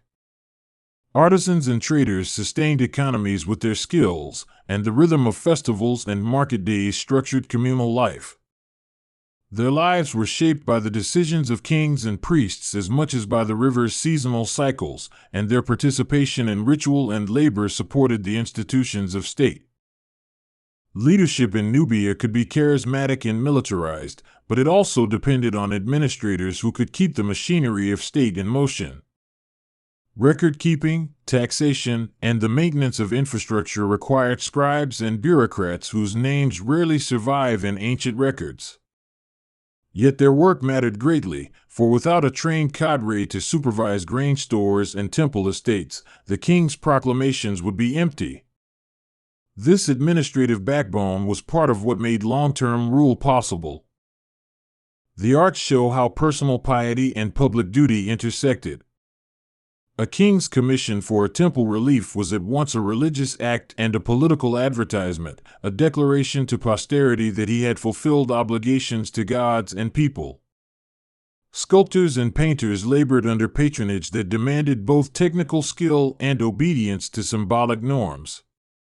The results range from stark statuary that stresses authority to intimate votive images that speak to private devotion. The intersection of warfare and religion was never more intimate than in the iconography of victory.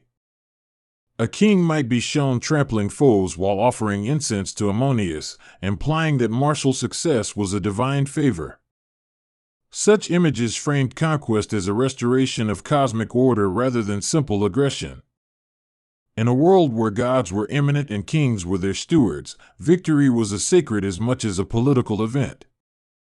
The kingdom's end is not a sharp cut but a series of transformations. The decline of one political center often coincided with the rise of another, and refugees and elites carried knowledge and traditions into new landscapes. Meroë's eventual decline in the early centuries CE gave way to new power configurations, and Christian kingdoms blossomed in later eras. Yet the memory of the Black Pharaohs persisted, chronicled in the stones of temples and the legends of peoples who kept their memory alive. Studying ancient Nubia demands patience because the record is sometimes fragmentary and often dispersed. Steel fragments are found in museum basements and remote dig sites, while oral histories circulate through communities that recall ancestral heroes. Sifting through these material and narrative traces, scholars construct plausible lifelines of kingship and conflict, of trade and ritual. Each new discovery reshapes our sense of the past, making the ancient world feel immediate and alive. The Black Pharaohs are compelling because they complicate familiar narratives of ancient empires. They reveal how identity, race, and power intersected in the Nile Valley, defying simplistic categorizations. Nubian rulers were neither mere imitators nor isolationists. They were creators of syncretic political cultures that commanded respect and fear. Their story forces us to rethink how influence and power were articulated across cultural boundaries. But perhaps the most human quality that the ancient rubble imparts is a sense of endurance. Across centuries of war and peace, the people of Nubia adapted, learned, and preserved practices that mattered to them. They were pragmatic in diplomacy and stubborn in defense, devout in ritual and pragmatic in administration. Their endurance was their answer to the Nile's fluctuations and to the ambitions of empires. The Black Pharaohs' art tells stories not only of conquest but of daily pleasure and human emotion. Scenes of banquets, of musicians, of hunting and leisure populate temple reliefs and tomb paintings, suggesting lives that valued beauty and celebration. Kings sat in the company of dancers and courtiers, not merely soldiers, and their courts were spaces of negotiation between power and pleasure. These images remind us that rulers were people who sought fulfillment as well as glory. In the archaeological record, certain personal names recur, providing threads of continuity. Royal genealogies, when legible, reveal the careful attention paid to lineage and to the sanctity of succession. Disputes over succession could destabilize realms, but they also inspired alliances and marriages that altered the course of history.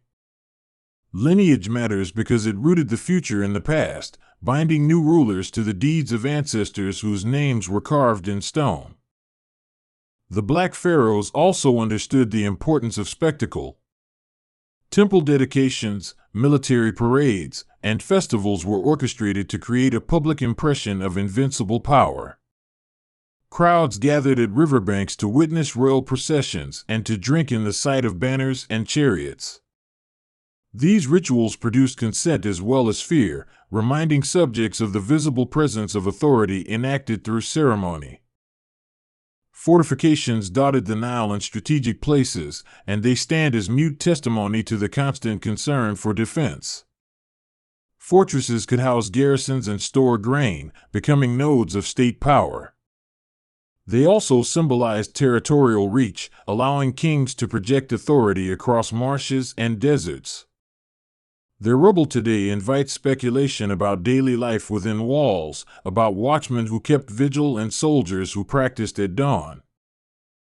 When foreign armies invaded, people often fled to hinterlands where the terrain favored those familiar with its secrets. Those who remained tended temples, kept fields, and fortified towns, sustaining the regional economy when capitals were threatened. Evacuations and returns formed a cycle of disruption and rebuilding, and those patterns left archaeological layers that reveal a history of resilience. Communities adapted strategies of retreat and seizure depending on the severity of threats. The role of oracles and divination cannot be overstated. Priests drew omens from entrails, from the flight of birds, and from the casting of lots, and kings sought counsel before embarking on campaigns. Divinatory practices were part of governance because they translated uncertainty into ritualized choices. To act under the gods' auspices made risky decisions seem ordained, a psychological advantage in a world where luck could mean life or death. Understanding the Black Pharaohs requires a sensitivity to local power structures as well as to imperial ambitions. Not every local governor was a loyal deputy, many were power brokers in their own right. Successful kings balanced central authority with delegations of power to effective local elites, creating governance that combined centralized claims with local autonomy. This balancing act was essential to maintain cohesion across diverse populations living along a long river corridor. The odyssey of a kingdom often revolved around the upkeep of temples, because temples were economic units as well as religious centers. Land grants to priesthoods, the maintenance of cult personnel, and the management of festivals required significant resources. A ruler who neglected temples risked losing priestly support and public legitimacy. The relationship between crown and temple was therefore both political and spiritual, a bond that could ignite loyalty or rupture the social order if broken. Occasionally, foreign rulers left gifts that revealed diplomatic ties. Egyptian pharaohs exchanged objects with Nubian counterparts, and later Hellenistic and Roman envoys met Nubian courts in ceremonial exchange. These gifts were statements of intent and generators of reciprocal obligation, and they often carried religious or symbolic significance. When a powerful neighboring ruler gifted a temple statue or a fine horse, it was a public testament to mutual recognition. One cannot ignore the role of technology in shaping outcomes. Iron smelting at Meroë allowed for improved tools and weapons, giving local smiths an edge in arms production. Advances in metallurgy had implications for agriculture as well, enabling more efficient clearing of land and improved farming implements. Technological change was incremental and cumulative, transforming economies and armies over generations rather than overnight. The Black Pharaohs left a visual vocabulary that resonates across time. Their monuments stand not only as records but as actors in the present, speaking to today's viewers about courage and the complexities of rule. Travelers in later centuries came upon temples half buried and marveled at their scale and craftsmanship, and those marvels fed the imaginations of chroniclers and artists. The persistence of these monuments is a kind of reply to oblivion, a deliberate stratagem against being forgotten.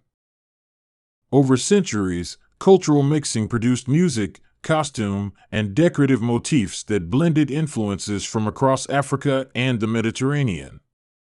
Instruments found in graves and depictions of musicians in reliefs suggest a vibrant soundscape in court and common life. Clothing styles mixed linen from Egyptian trade with dyed fabrics and beadwork reflecting inland traditions, creating visual ensembles that were simultaneously practical and ceremonial. Such daily aesthetics were part of identity formation, worn by both the powerful and the populace. The economic importance of animals should not be overlooked. Cattle were symbols of wealth, and herds were central to sustenance and status in many communities. Donkey caravans and riverine boats transported goods, while elephants were sometimes employed in ceremonial contexts and for hunting. Animals shaped diet, labor, and ritual, and they entered the iconography of kingship as emblems of might and provision. Nutrition, health, and epidemics were constant concerns. Periodic outbreaks of disease could decimate populations and destabilize economies, while malnutrition weakened states' capacity to field armies or to sustain public works. Medical knowledge in the ancient world combined herbal remedies with ritual interventions, and temple healers often played roles as both physicians and priests. The vulnerability to disease shaped demographic patterns and influenced political stability. Migration and cultural interchange continued to alter Nubia's composition. Groups from the interior moved toward the Nile seeking access to water and trade, while coastal contacts with merchants introduced new culinary and textile practices. The movement of peoples was rarely simple conquest. It was a braided process of fusion and accommodation that enriched the cultural fabric of the region. Over generations, newcomers could become indistinguishable from natives through shared ritual and economic participation. Education and the training of scribes ensured continuity in administrative practice. Scribes were gatekeepers of knowledge, trained in writing, accounting, and ritual formulae, and they often served in both secular and sacred institutions. The reproduction of standardized forms of record-keeping and liturgy preserved governance practices across generations, making institutional memory resilient in times of crisis. These institutions supported kingship by maintaining the archives and accounts on which rule depended. Symbols of power evolved to reflect changing contexts. The double crown, the crook and flail, and the uraeus serpent were potent signs of authority that Nubian kings appropriated and adapted. In later centuries, new symbols would surface, but the core idea persisted. Visible signs created the legitimacy of the ruler. Iconography became a semiotic field in which revolt and loyalty could be read and interpreted. The archaeology of temples reveals the intimate labor of artisans, priests, and the communities that supported them. Relief carving was meticulous work, often undertaken by teams of craftsmen trained in workshops attached to temples. These workshops were centers of artistic exchange and apprenticeship, and they ensured that aesthetic conventions persisted across generations. The work was devotional as well as practical, a convergence of faith and craft. The longevity of Nubian civilization depended on its leaders' capacity to adapt, to forge alliances, and to maintain economic backbones. Those rulers who invested in infrastructure, who negotiated trade relations, and who respected local traditions tended to sustain the longest reigns. Failure in any of these domains could spur decline, and history records many rulers who fell because they ignored one or another of these essentials. Rule required a balanced attentiveness to war, worship, and welfare. The Black Pharaohs' memory survives in surprising places, from Greco-Roman histories to modern nationalist narratives that reclaim their heritage as central to African civilization.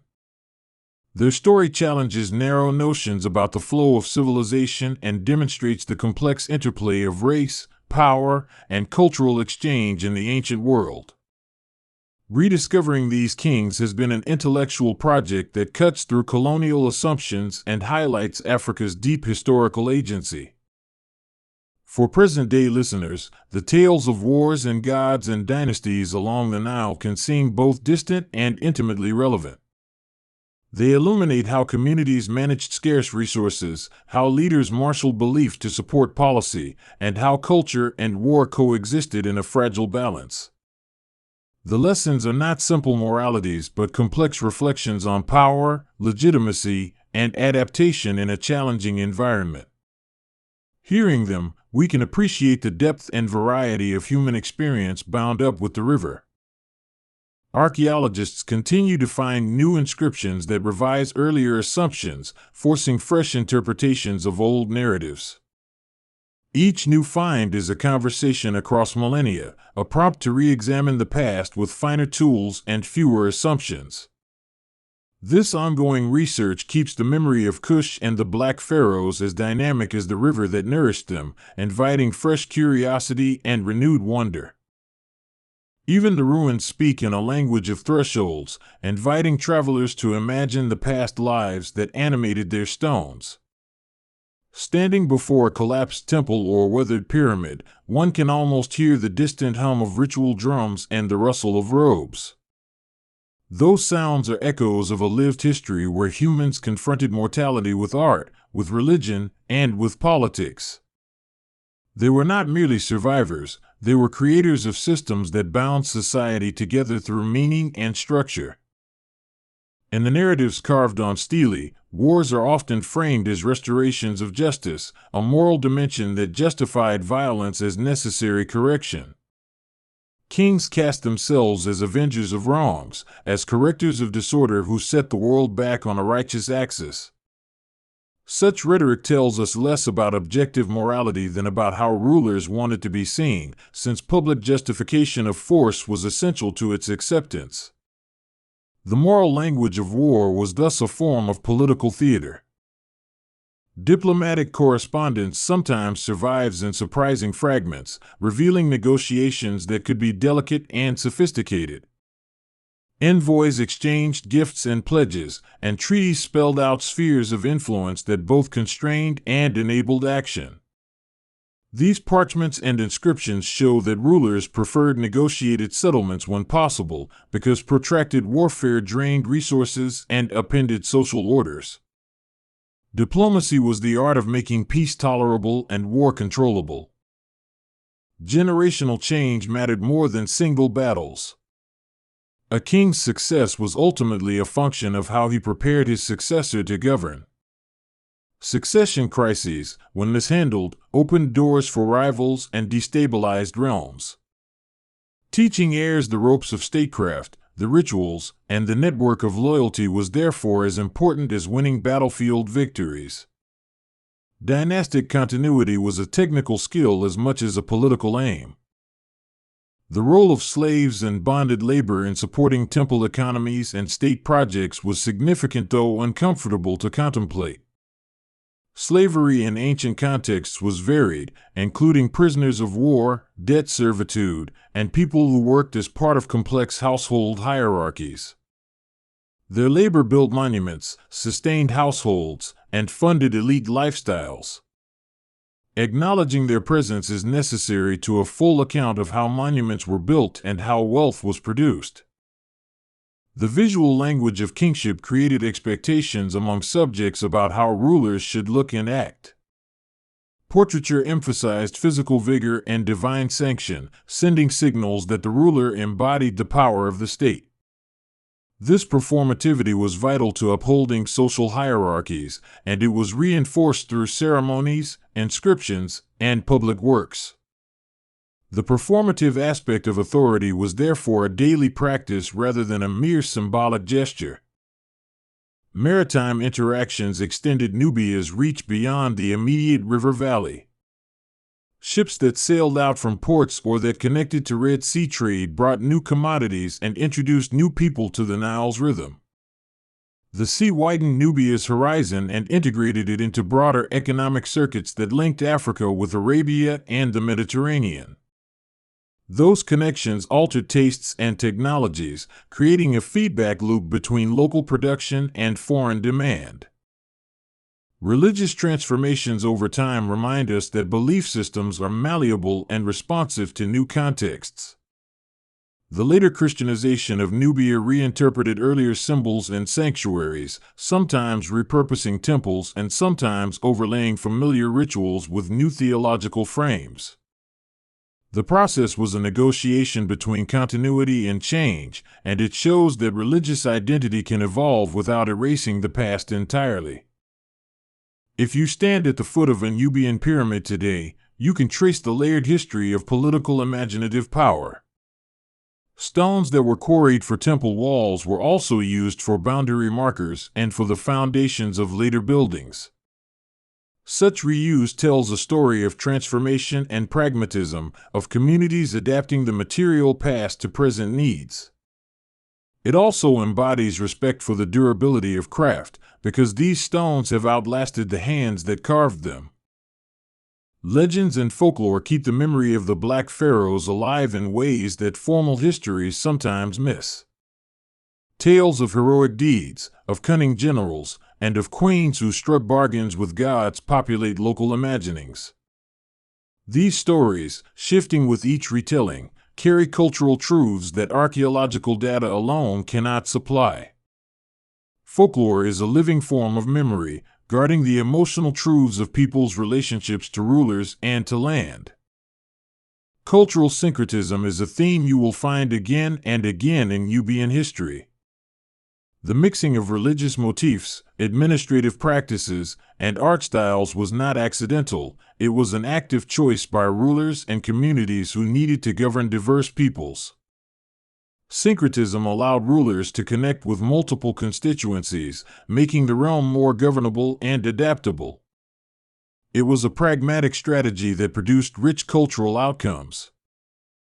The role of literacy in elite circles highlights how knowledge was controlled and transmitted. Literacy in hieroglyphs or in administrative scripts signified authority and opened doors to positions of influence. Training scribes required resources and institutions, and access to literacy was a lever of power. This control over written record ensured that histories could be curated and that official narratives could be preserved. Sacred landscapes like Jebel Barkal remind us that geography and myth are often braided together. A rock outcrop or a bend in the river could acquire layers of sacred significance over generations. Sites of revelation and sanctity were repositories of political memory, and rulers sought to associate themselves with these places to bolster their claims. Sacred topography was a source of power that political actors could not ignore. Through crises and renaissances, the people of Nubia demonstrated an ability to reconfigure their institutions to meet new challenges. That creative capacity sustained them through centuries of environmental fluctuation and geopolitical pressure. Political culture was thus flexible and dynamic rather than ossified. The capacity for innovation was a hallmark of a society that navigated the tensions of river and desert, divine and worldly authority. The aesthetic legacy of the Black Pharaohs continues to inspire artists and writers today. Their statues, reliefs, and jewelry speak across time, offering images that artists reinterpret and recontextualize. Contemporary creators often draw on this heritage to explore questions of identity, memory, and historic continuity. The past lives in present hands, shaping new narratives and new works of art. Ultimately, the story of ancient Nubia and the Black Pharaohs is a story about survival and synthesis. It is about how communities anchored in the Nile-carved states worshipped gods, fought wars, and negotiated peace. It is about kings who wore crowns and shouldered responsibilities in a landscape that demanded both religious devotion and worldly competence. Their legacy is a portrait of human ingenuity drawn against the long sweep of the Nile. And so the river keeps telling its tale, forever moving yet forever storing the sediment of human deeds. The Black Pharaohs emerged from that flow, their names etched on stone, their wars and rituals preserved in the memory of temples. The struggle for the Nile shaped lives and empires, and the echoes of those struggles are still audible when we listen carefully to the landscape. To study them is to listen to the river and to hear the cadence of kings and priests and peasants who once made their lives along its banks. The stones and texts left by Nubian kings are invitations to conversation across the millennia. They ask us to consider how authority is constructed, how faith and force can be intertwined, and how geography shapes destiny. Their monuments are not only relics but questions, prompting us to ask what we would do in their place. The intimacy of those questions links us to ancient actors whose ambitions and anxieties were startlingly familiar. Every excavation adds a sentence to a long unfolding story, and the narrative is far from complete. New discoveries refine, challenge, and sometimes overturn earlier assumptions, reminding us that history is a living discipline. As scholars work and as field seasons continue, the past keeps offering itself up for reconsideration, revealing complexities and human stories that deepen our appreciation for the Black Pharaohs. Their reigns remain rich grounds for inquiry and imagination. To imagine the Nile in antiquity is to picture a stage of constant motion, where commerce and ceremony, war and worship, daily labor and dynastic drama played out in endless cycles. Nubian rulers managed this stage with varying degrees of success, sometimes transforming the scene and sometimes shuffled by larger forces. Their strategies, their failures, and their triumphs were all responses to the same pressing realities: the need for water, the demands of ritual, and the ambitions of rulers who claimed divine favor.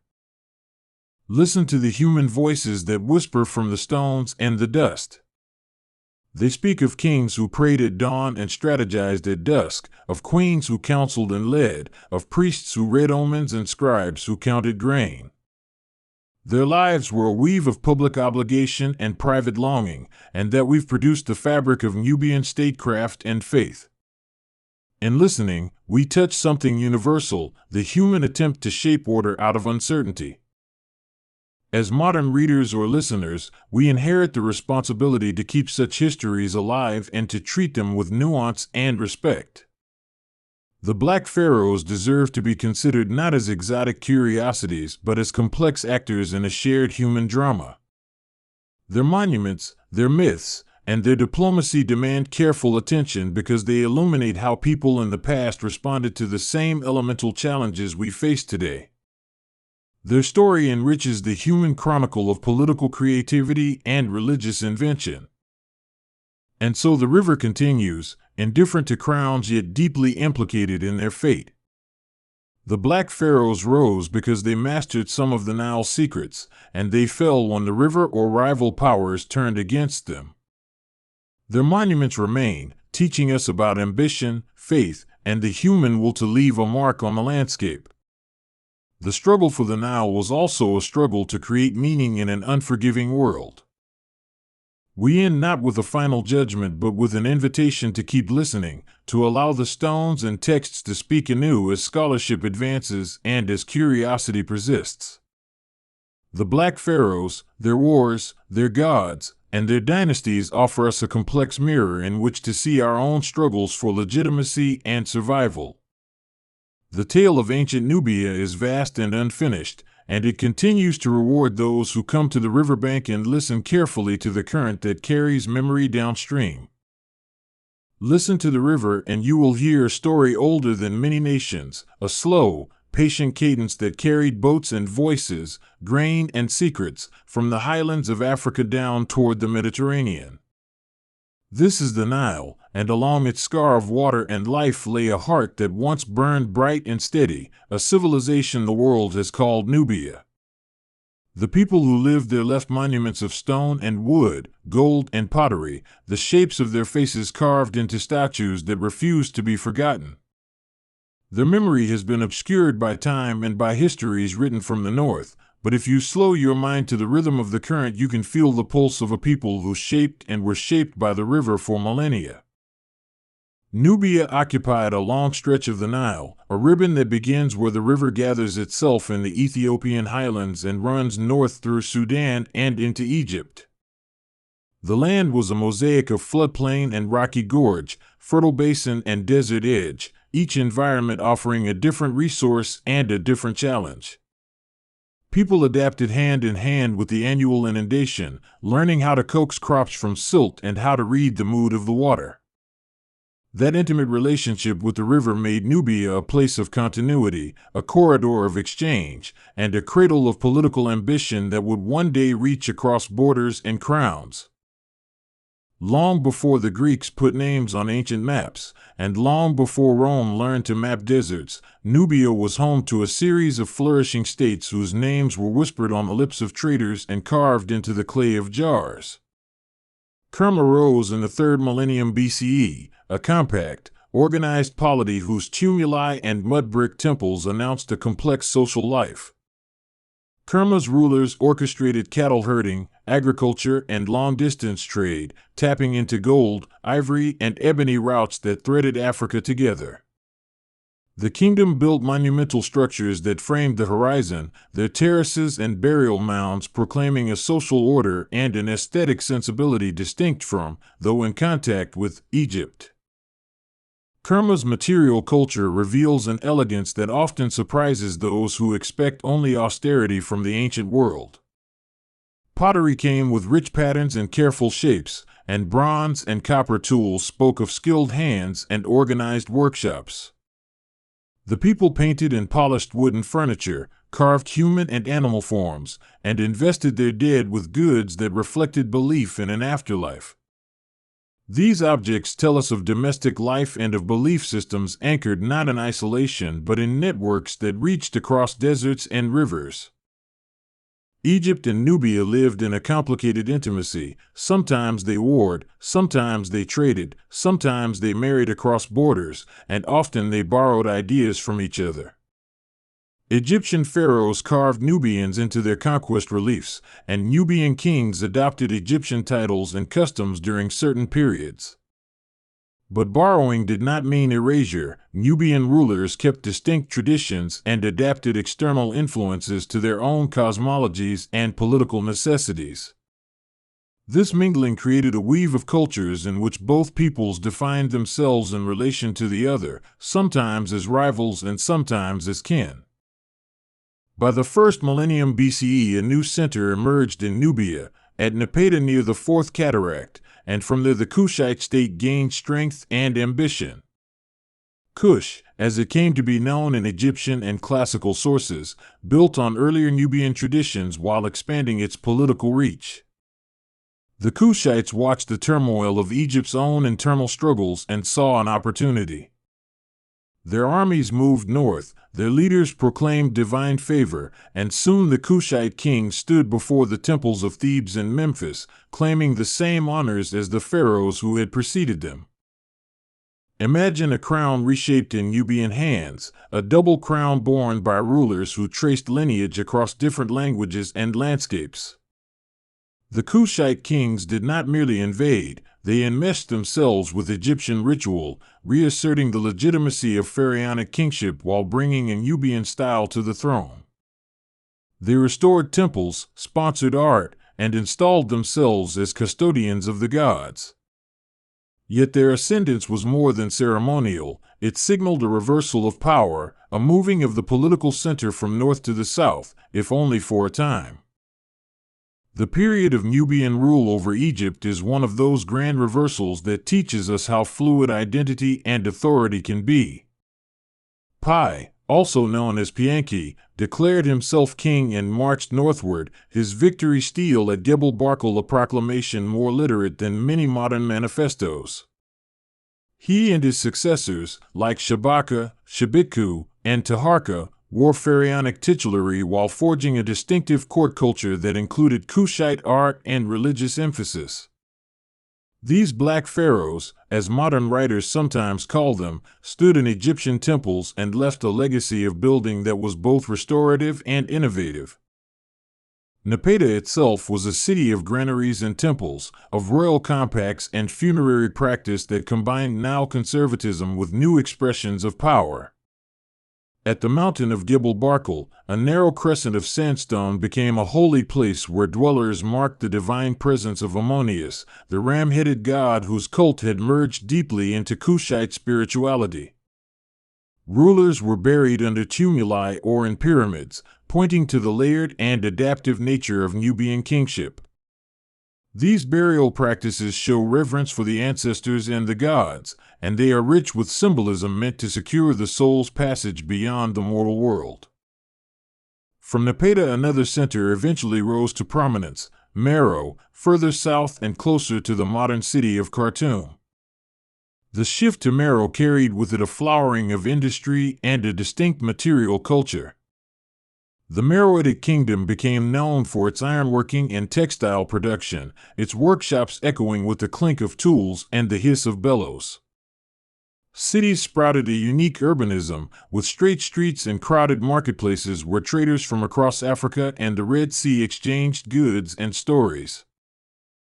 Meroë's pyramids, smaller and steeper than their Egyptian counterparts, lined the desert in clusters, each a tomb and a statement. The superstructure of each pyramid was capped with stones carved in ways that heralded the deceased, and within lay chambers that sheltered the dead's goods and sometimes animals. These pyramids, though modest by Egyptian standards, are intimate and telling, their reliefs and inscriptions offering names and titles and the echoes of rituals performed in the dawn light. Visiting them in imagination, you can feel how the desert wind flattens sound and how memory clings to stone. One of the most striking features of the Meroitic culture is the role of royal women, the Kandakes or queens who sometimes reigned in their own right or led armies into battle. They were not mere consorts but political agents who could inherit and wield power, and their images appear on stelae and medallions with a dignity that speaks to institutional authority. Amanirenas, one of the most famous Kandakes, confronted Roman expansion and negotiated Nubian sovereignty with a mix of force and diplomacy.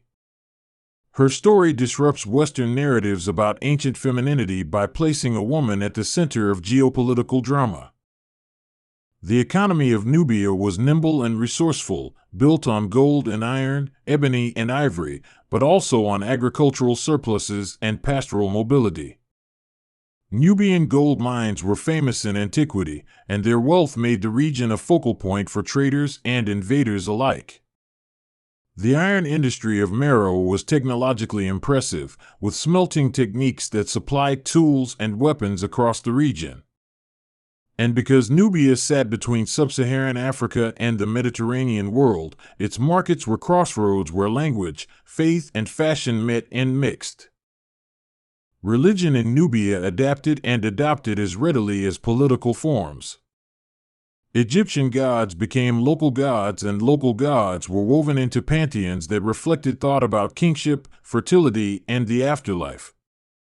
Ammonius' cult was prominent, but so were native deities and ancestral veneration, creating religious layers that overlapped and dialogued. Temples functioned as economic and spiritual centers, and priests held roles that bridged ceremony and administration, distributing grain, mediating disputes, and performing rites designed to keep the Nile generous. Art in Nubia is a conversation, a fusion of influences and local innovations that yields objects both familiar and singular.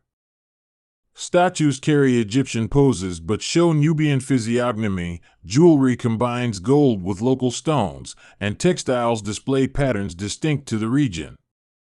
Reliefs and frescoes, where they survive, capture ritual life and martial pride, tender scenes and formal processions alike.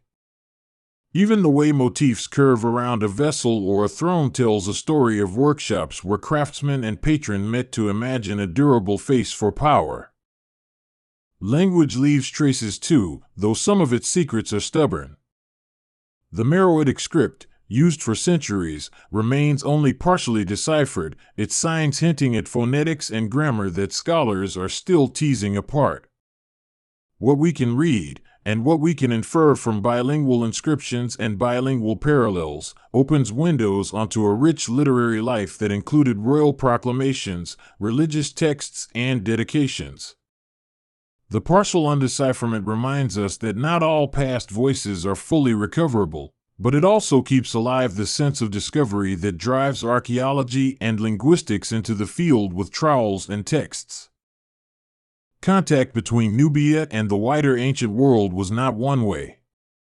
Greeks, Phoenicians, and later Romans encountered Nubian merchants and rulers. Their accounts carry both fascination and misunderstanding. Classical writers often exoticized Nubia, speaking of warrior women and gold-rich deserts as if the region were a stage for myth. Yet trade was real, and so were diplomatic missions, intermarriages, and treaties that bind together histories long after chroniclers put down their pens. Assyria and Babylon touched Nubia indirectly, and later, when the Roman Empire pushed into North Africa, Meroë adapted to new strategic realities.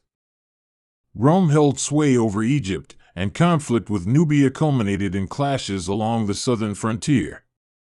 The Romans were surprised by the vigor with which Nubia defended itself, and diplomatic resolutions followed that acknowledged mutual limits.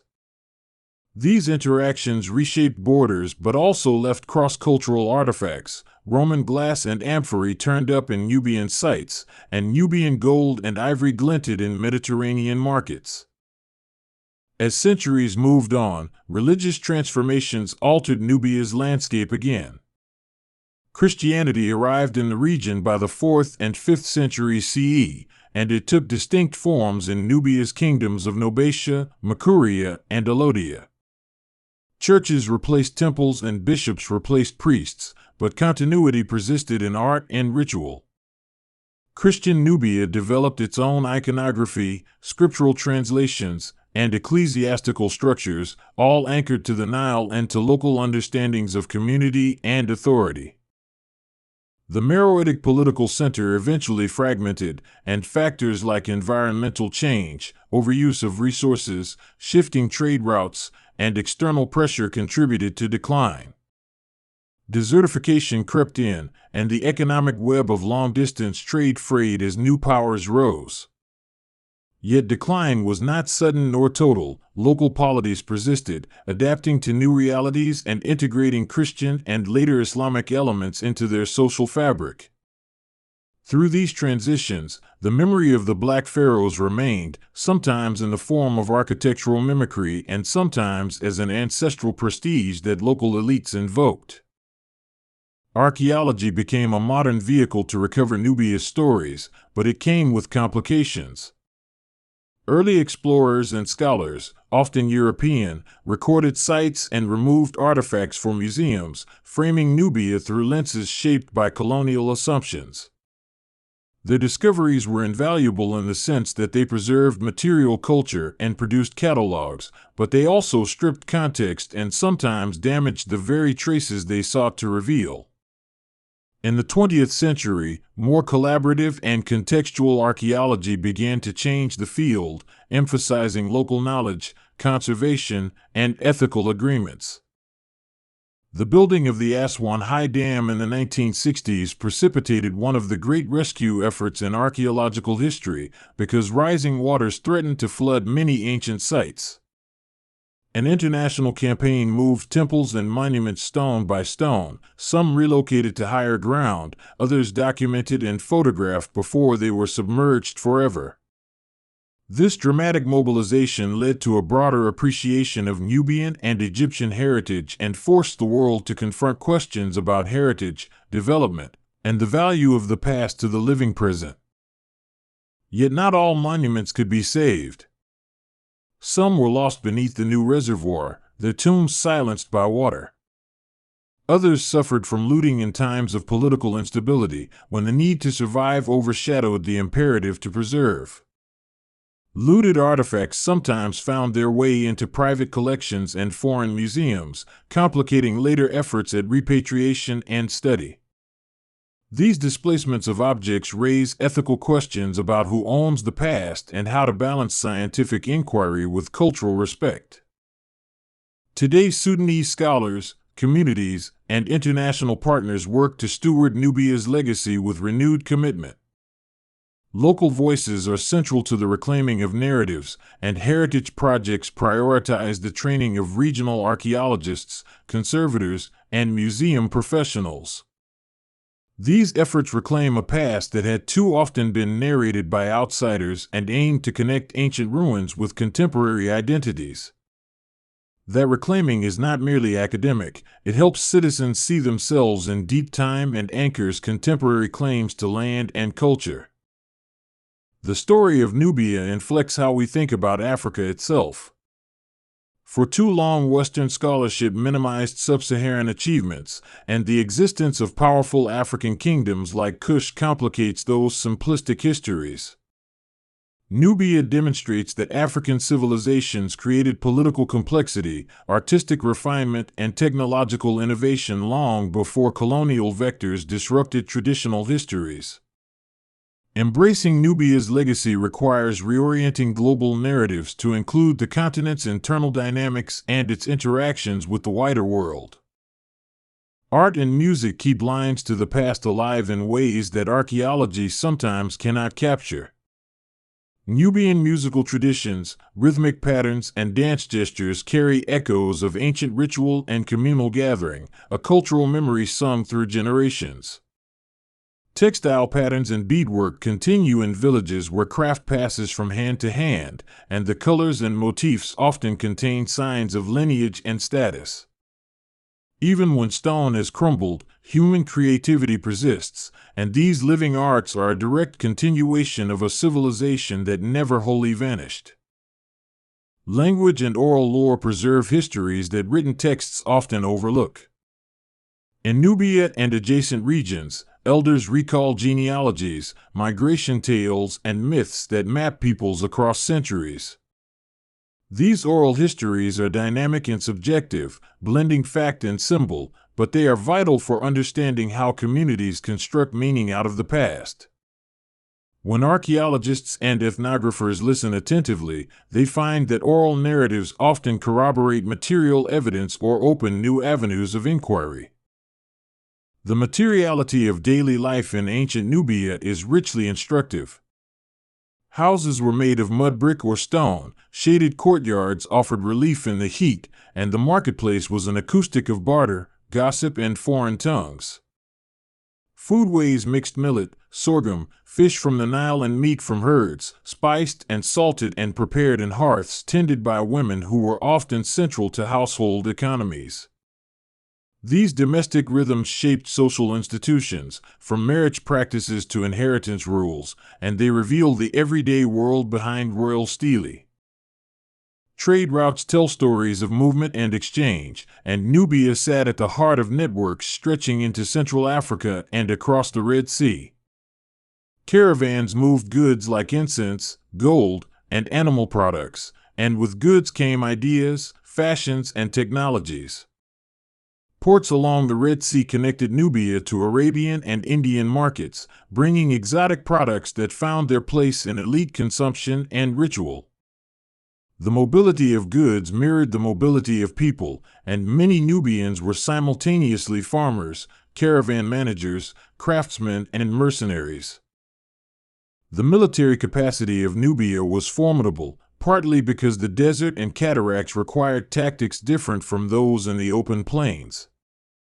Kushite armies used chariots in some eras, and later they relied more on infantry and cavalry suited to local terrain.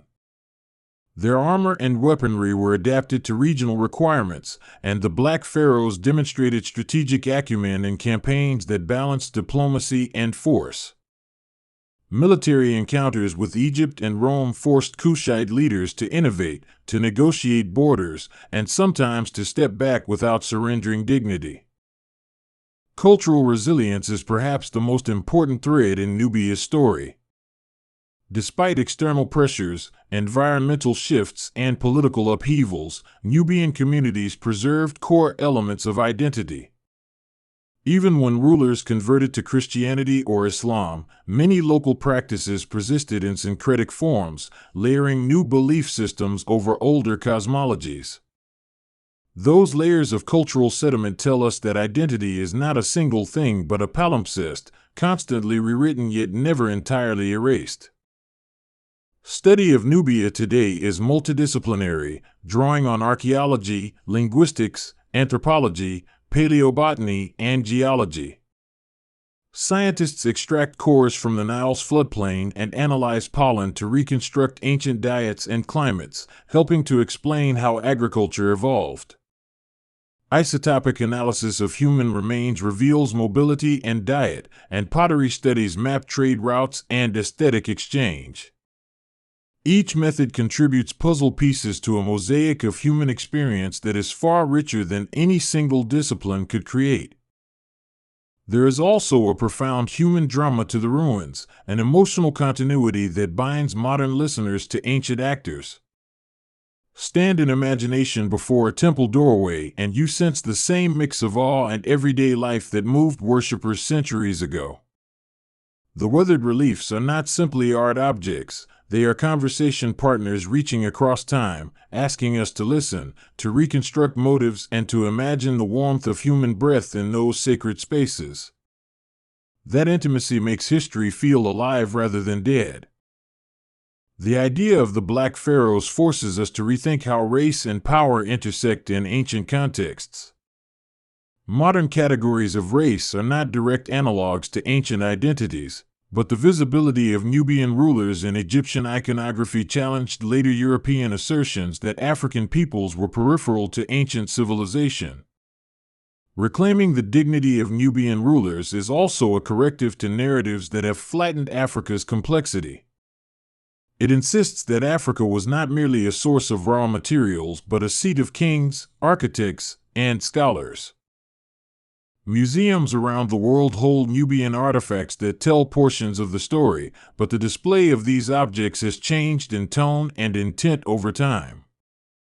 Early exhibitions often presented African cultures as primitive or exotic, but contemporary curators strive for contexts that honor provenance and show objects as part of living traditions. Repatriation debates and loan programs have intensified, and museums increasingly collaborate with communities of origin to create exhibits that educate and empower. These shifts represent a moral and intellectual reorientation toward shared stewardship. The environmental backdrop to Nubia's history cannot be understated. The river's cycles were life and death, and fluctuations in rainfall affected harvests, mobility, and settlement patterns. Climatic shifts, whether multi-decadal droughts or longer-term desiccation, pressured societies to innovate, migrate, or negotiate new alliances. The resilience of Nubian polities, then, was not simply a result of political skill, it was also an adaptive engagement with a changing ecology. The archaeology of Nubia continues to surprise with new finds that complicate old assumptions. Recent excavations have uncovered early settlements, unexpected burial practices, and industrial complexes that hint at economies far more varied than earlier scholars imagined. These discoveries reconfigure timelines, sometimes pushing the origins of urbanization or metallurgy earlier. That continual revision reminds listeners that history is a living enterprise, always expanding as new evidence appears.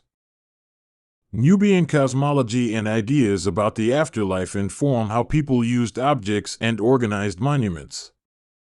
Funerary assemblages were more than status symbols, they were part of a belief system intended to maintain order between the living and the dead. Grave goods included items designed to feed, clothe, and arm the deceased, signifying that life after death required continuity of material culture.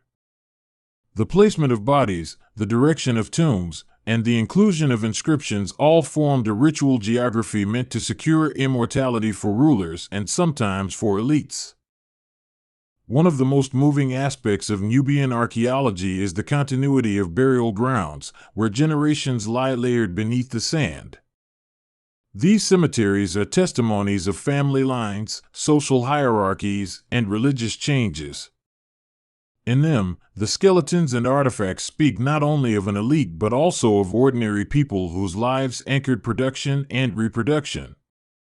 Their bones carry isotopic signatures that reveal childhood diets and migrations, and those traces humanize the past in ways that pure text cannot. The aesthetics of Nubian attire and personal adornment tell a story of identity and aspiration. Jewelry signaled status, but it also carried symbolic meaning, referencing protection, tribe, and office. Clothing, made from woven fibers dyed in local colors, was adapted to climate, and hairstyles and scarification patterns expressed social belonging. When kings are depicted in regal regalia, the items are not merely props, they are cultural signifiers stitched into the body's politics. Using sound to imagine Nubia is as powerful as using sight. Markets hummed with voices, and religious festivals would have filled temple courts with hymns and trumpet blasts. The sounds of daily life, potters at their wheels, blacksmiths at their forges, and children running along riverbanks, compose an oral archive that resonates when we close our eyes and listen. Reconstructing that soundscape helps us enter into a fuller sensory understanding of ancient life, beyond the static image of a monument. Nubia's artistic legacy influenced neighboring regions long after particular kingdoms faded. Egyptian motifs reappeared in later Christian iconography, and patterns from Nubian textiles influenced Sudanese styles for centuries. Craftsmen migrated, and workshops transmitted techniques across borders, creating a continuity of aesthetic knowledge. This flow of craft and ideas shows how cultures do not vanish but transform, their forms recognizable in new scales and new media. Narratives of resistance and sovereignty thread through Nubia's history like a recurring motif. Even in periods of submission or vassalage, local leaders found ways to assert autonomy, negotiate benefits, and maintain social order. The story of Amanirenas and the confrontation with Rome is not unique. Others similarly balanced diplomacy, warfare, and religious legitimacy to defend territory and identity. These episodes are reminders that subaltern powers were not passive recipients but active agents shaping regional politics. The architecture of Nubian cities reveals priorities of defense, ritual, and commerce. Fortified sites near the cataracts controlled passage and trade, while temple city complexes anchored religious networks. Urban layouts reflected social stratification and economic specialization, with neighborhoods for craftsmen, markets, and palatial quarters. The spatial distribution of monuments and houses tells us how people organized their lives in response to both human rivals and natural barriers. In recent decades, collaborative projects have begun to reframe Nubian history as central to African studies. African historians are writing syntheses that place Kush alongside Ghana, Mali, and Songhai in discussions of state formation. This broader comparative perspective situates Nubia within continental patterns of trade, kingship, and cultural exchange. Such integration counters older frameworks that isolated North Africa from sub-Saharan Africa and elevates Nubia as an essential chapter in a Pan-African story. The mysteries that remain, like the full decoding of the Meroitic script, are not failures but invitations to further inquiry. Each unsolved question is an intellectual lure that draws linguists and historians into a collaborative chase. As new techniques in digital imaging and ancient DNA analysis become available, scholars are equipped to tackle problems once thought impenetrable. These scientific advances promise to illuminate personal stories and population histories with a specificity that older methods could not achieve. Preserving intangible heritage, such as music, ritual, and craft, is as urgent as preserving stone. When workshops close and elders pass, a chunk of cultural memory disappears.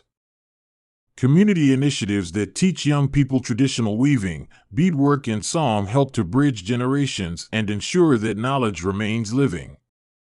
These programs bind modern identity to ancient practice and make heritage a source of pride rather than a fossilized relic. Tourism, when managed ethically, can also help sustain local economies and incentivize conservation.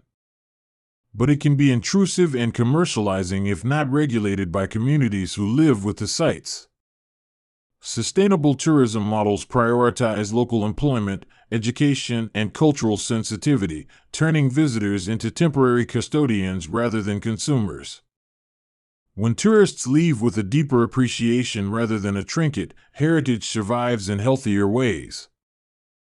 Nubia's riverside gardens and irrigated fields were scenes of constant labor and innovation, where farmers experimented with seed varieties and irrigation channels. Agricultural ingenuity allowed surplus production that supported crafts and the urban workforce.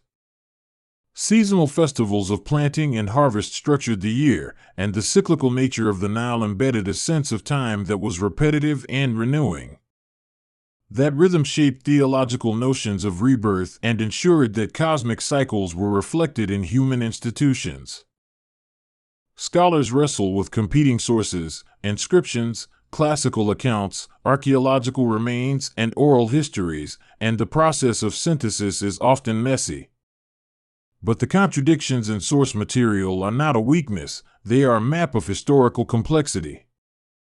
Piecing together different perspectives produces a richer, more honest narrative, one that accepts ambiguity and values multiplicity. In that way, Nubia's story is not a single banner to be waved, but a choir of voices singing overlapping melodies. There is a moral urgency to remembering Nubia that extends beyond antiquarian interest. Recognizing the achievements and autonomy of African polities undermines lingering racist assumptions and enriches global history. It allows Africans and non-Africans alike to see that the continent has long been a source of invention, governance, and culture. When we bring Nubia back into the center of historical consciousness, we correct distortions and expand what counts as human accomplishment. In literature and popular imagination, Nubia sometimes appears as a romanticized other, a backdrop for fantasies rather than an actual human landscape. Correcting that tendency demands stories that respect nuance, that portray Nubians as makers of their own destiny rather than mere exotica. Contemporary writers and filmmakers increasingly take on that task, weaving narratives that draw on archaeological knowledge and oral tradition to create respectful and vivid portraits. Those creative reimaginings help humanize history for listeners who may not read academic tomes but who will remember a story told well. Education plays a crucial role in how future generations will perceive Nubia. Curricula that include African antiquity alongside classical Mediterranean histories allow students to see global interconnections. Teachers who emphasize comparative perspectives free students from narrow frames and encourage critical thinking about sources and bias. The past thereby becomes a tool for civic formation and for understanding how identities form across time and place. Nubia's artistic motifs find echoes in contemporary Sudanese design and in diasporic African art, forming threads that connect the ancient with the modern. Patterns from ancient pottery reappear on modern textile prints, and royal iconography influences ceremonial regalia. For artists seeking roots and inspiration, Nubia offers a deep reservoir of symbols and stories to draw from. That creative continuity ensures the past is not static but an active, generative force. The human stories that emerge from study of Nubia are often intimate and poignant. A child's bead found in a grave, a ledger of grain distribution carved into a palace wall, a woman's name preserved on a broken plaque. These small artifacts are potent because they return individuality to distant times. They remind us that history was lived by people who loved, feared, and hoped much as we do now. Those connections make it easier to feel kinship across millennia. As climate concerns intensify in our own time, studying how ancient societies like Nubia adapted to environmental stress holds practical lessons. Strategies of water control, crop diversification, and trade buffering reveal adaptive behaviors that may inform contemporary policy. The long-term perspective of history can temper the panic of short-termism and encourage resilient planning that respects local ecological knowledge. Thus, the ancient Nile offers both inspiration and caution for present-day stewardship. The archaeology of Nubia is a testament to the patience and commitment of many generations of researchers and community members. Each season of excavation is slow and meticulous, a careful peeling back of layers that reveals a complex past. The thrill of discovery is tempered by the labor of conservation and documentation, the quiet hours spent cataloging shards and aligning fragments of pottery. That painstaking work is the backbone of our ability to speak with authority about the past and to pass that story to others. There is also a spiritual thread to the encounter with ruins, a sense of encountering ancestors who have a claim on the land and on memory. For many contemporary Nubians and Sudanese, ancient monuments are not inert but rather places of remembrance and sometimes of prayer. Those effective connections are important for policymakers and archaeologists to recognize, because heritage is never a neutral repository of data but a living part of community identity. When preservation respects spiritual claims, it fosters a continuity that enhances both scholarship and social cohesion. The negotiation over artifacts in museums and private collections has ethical dimensions that go beyond legal ownership. Objects carry context, and removing them from their place sometimes erases stories of community and ceremony. Repatriation debates are thus not only about correcting historical wrongs, they are about restoring narrative wholeness, allowing communities to reintegrate objects into living cultural contexts. Successful repatriation can revive rituals and support cultural education, turning isolated objects back into active participants in communal life. In sum, the story of Nubia and the Black Pharaohs is a long, intricate thread woven through the Nile Valley, through surrounding deserts, and across seas. It is a tale of kings and queens, of artisans and farmers, of merchants and priests, all bound by water and stone. It is a story of resilience and creativity, of adaptation and exchange, and it is still being written by scholars, citizens, and artists. To listen to that story is to listen to the heart of Africa, a heart that beat with sovereign pride and continues to pulse in the present. This isn't just ancient history, it's a pulse that still moves through us. Subscribe and share in the comments what speaks to you more, the pride of its kings and queens or the resilience of its people.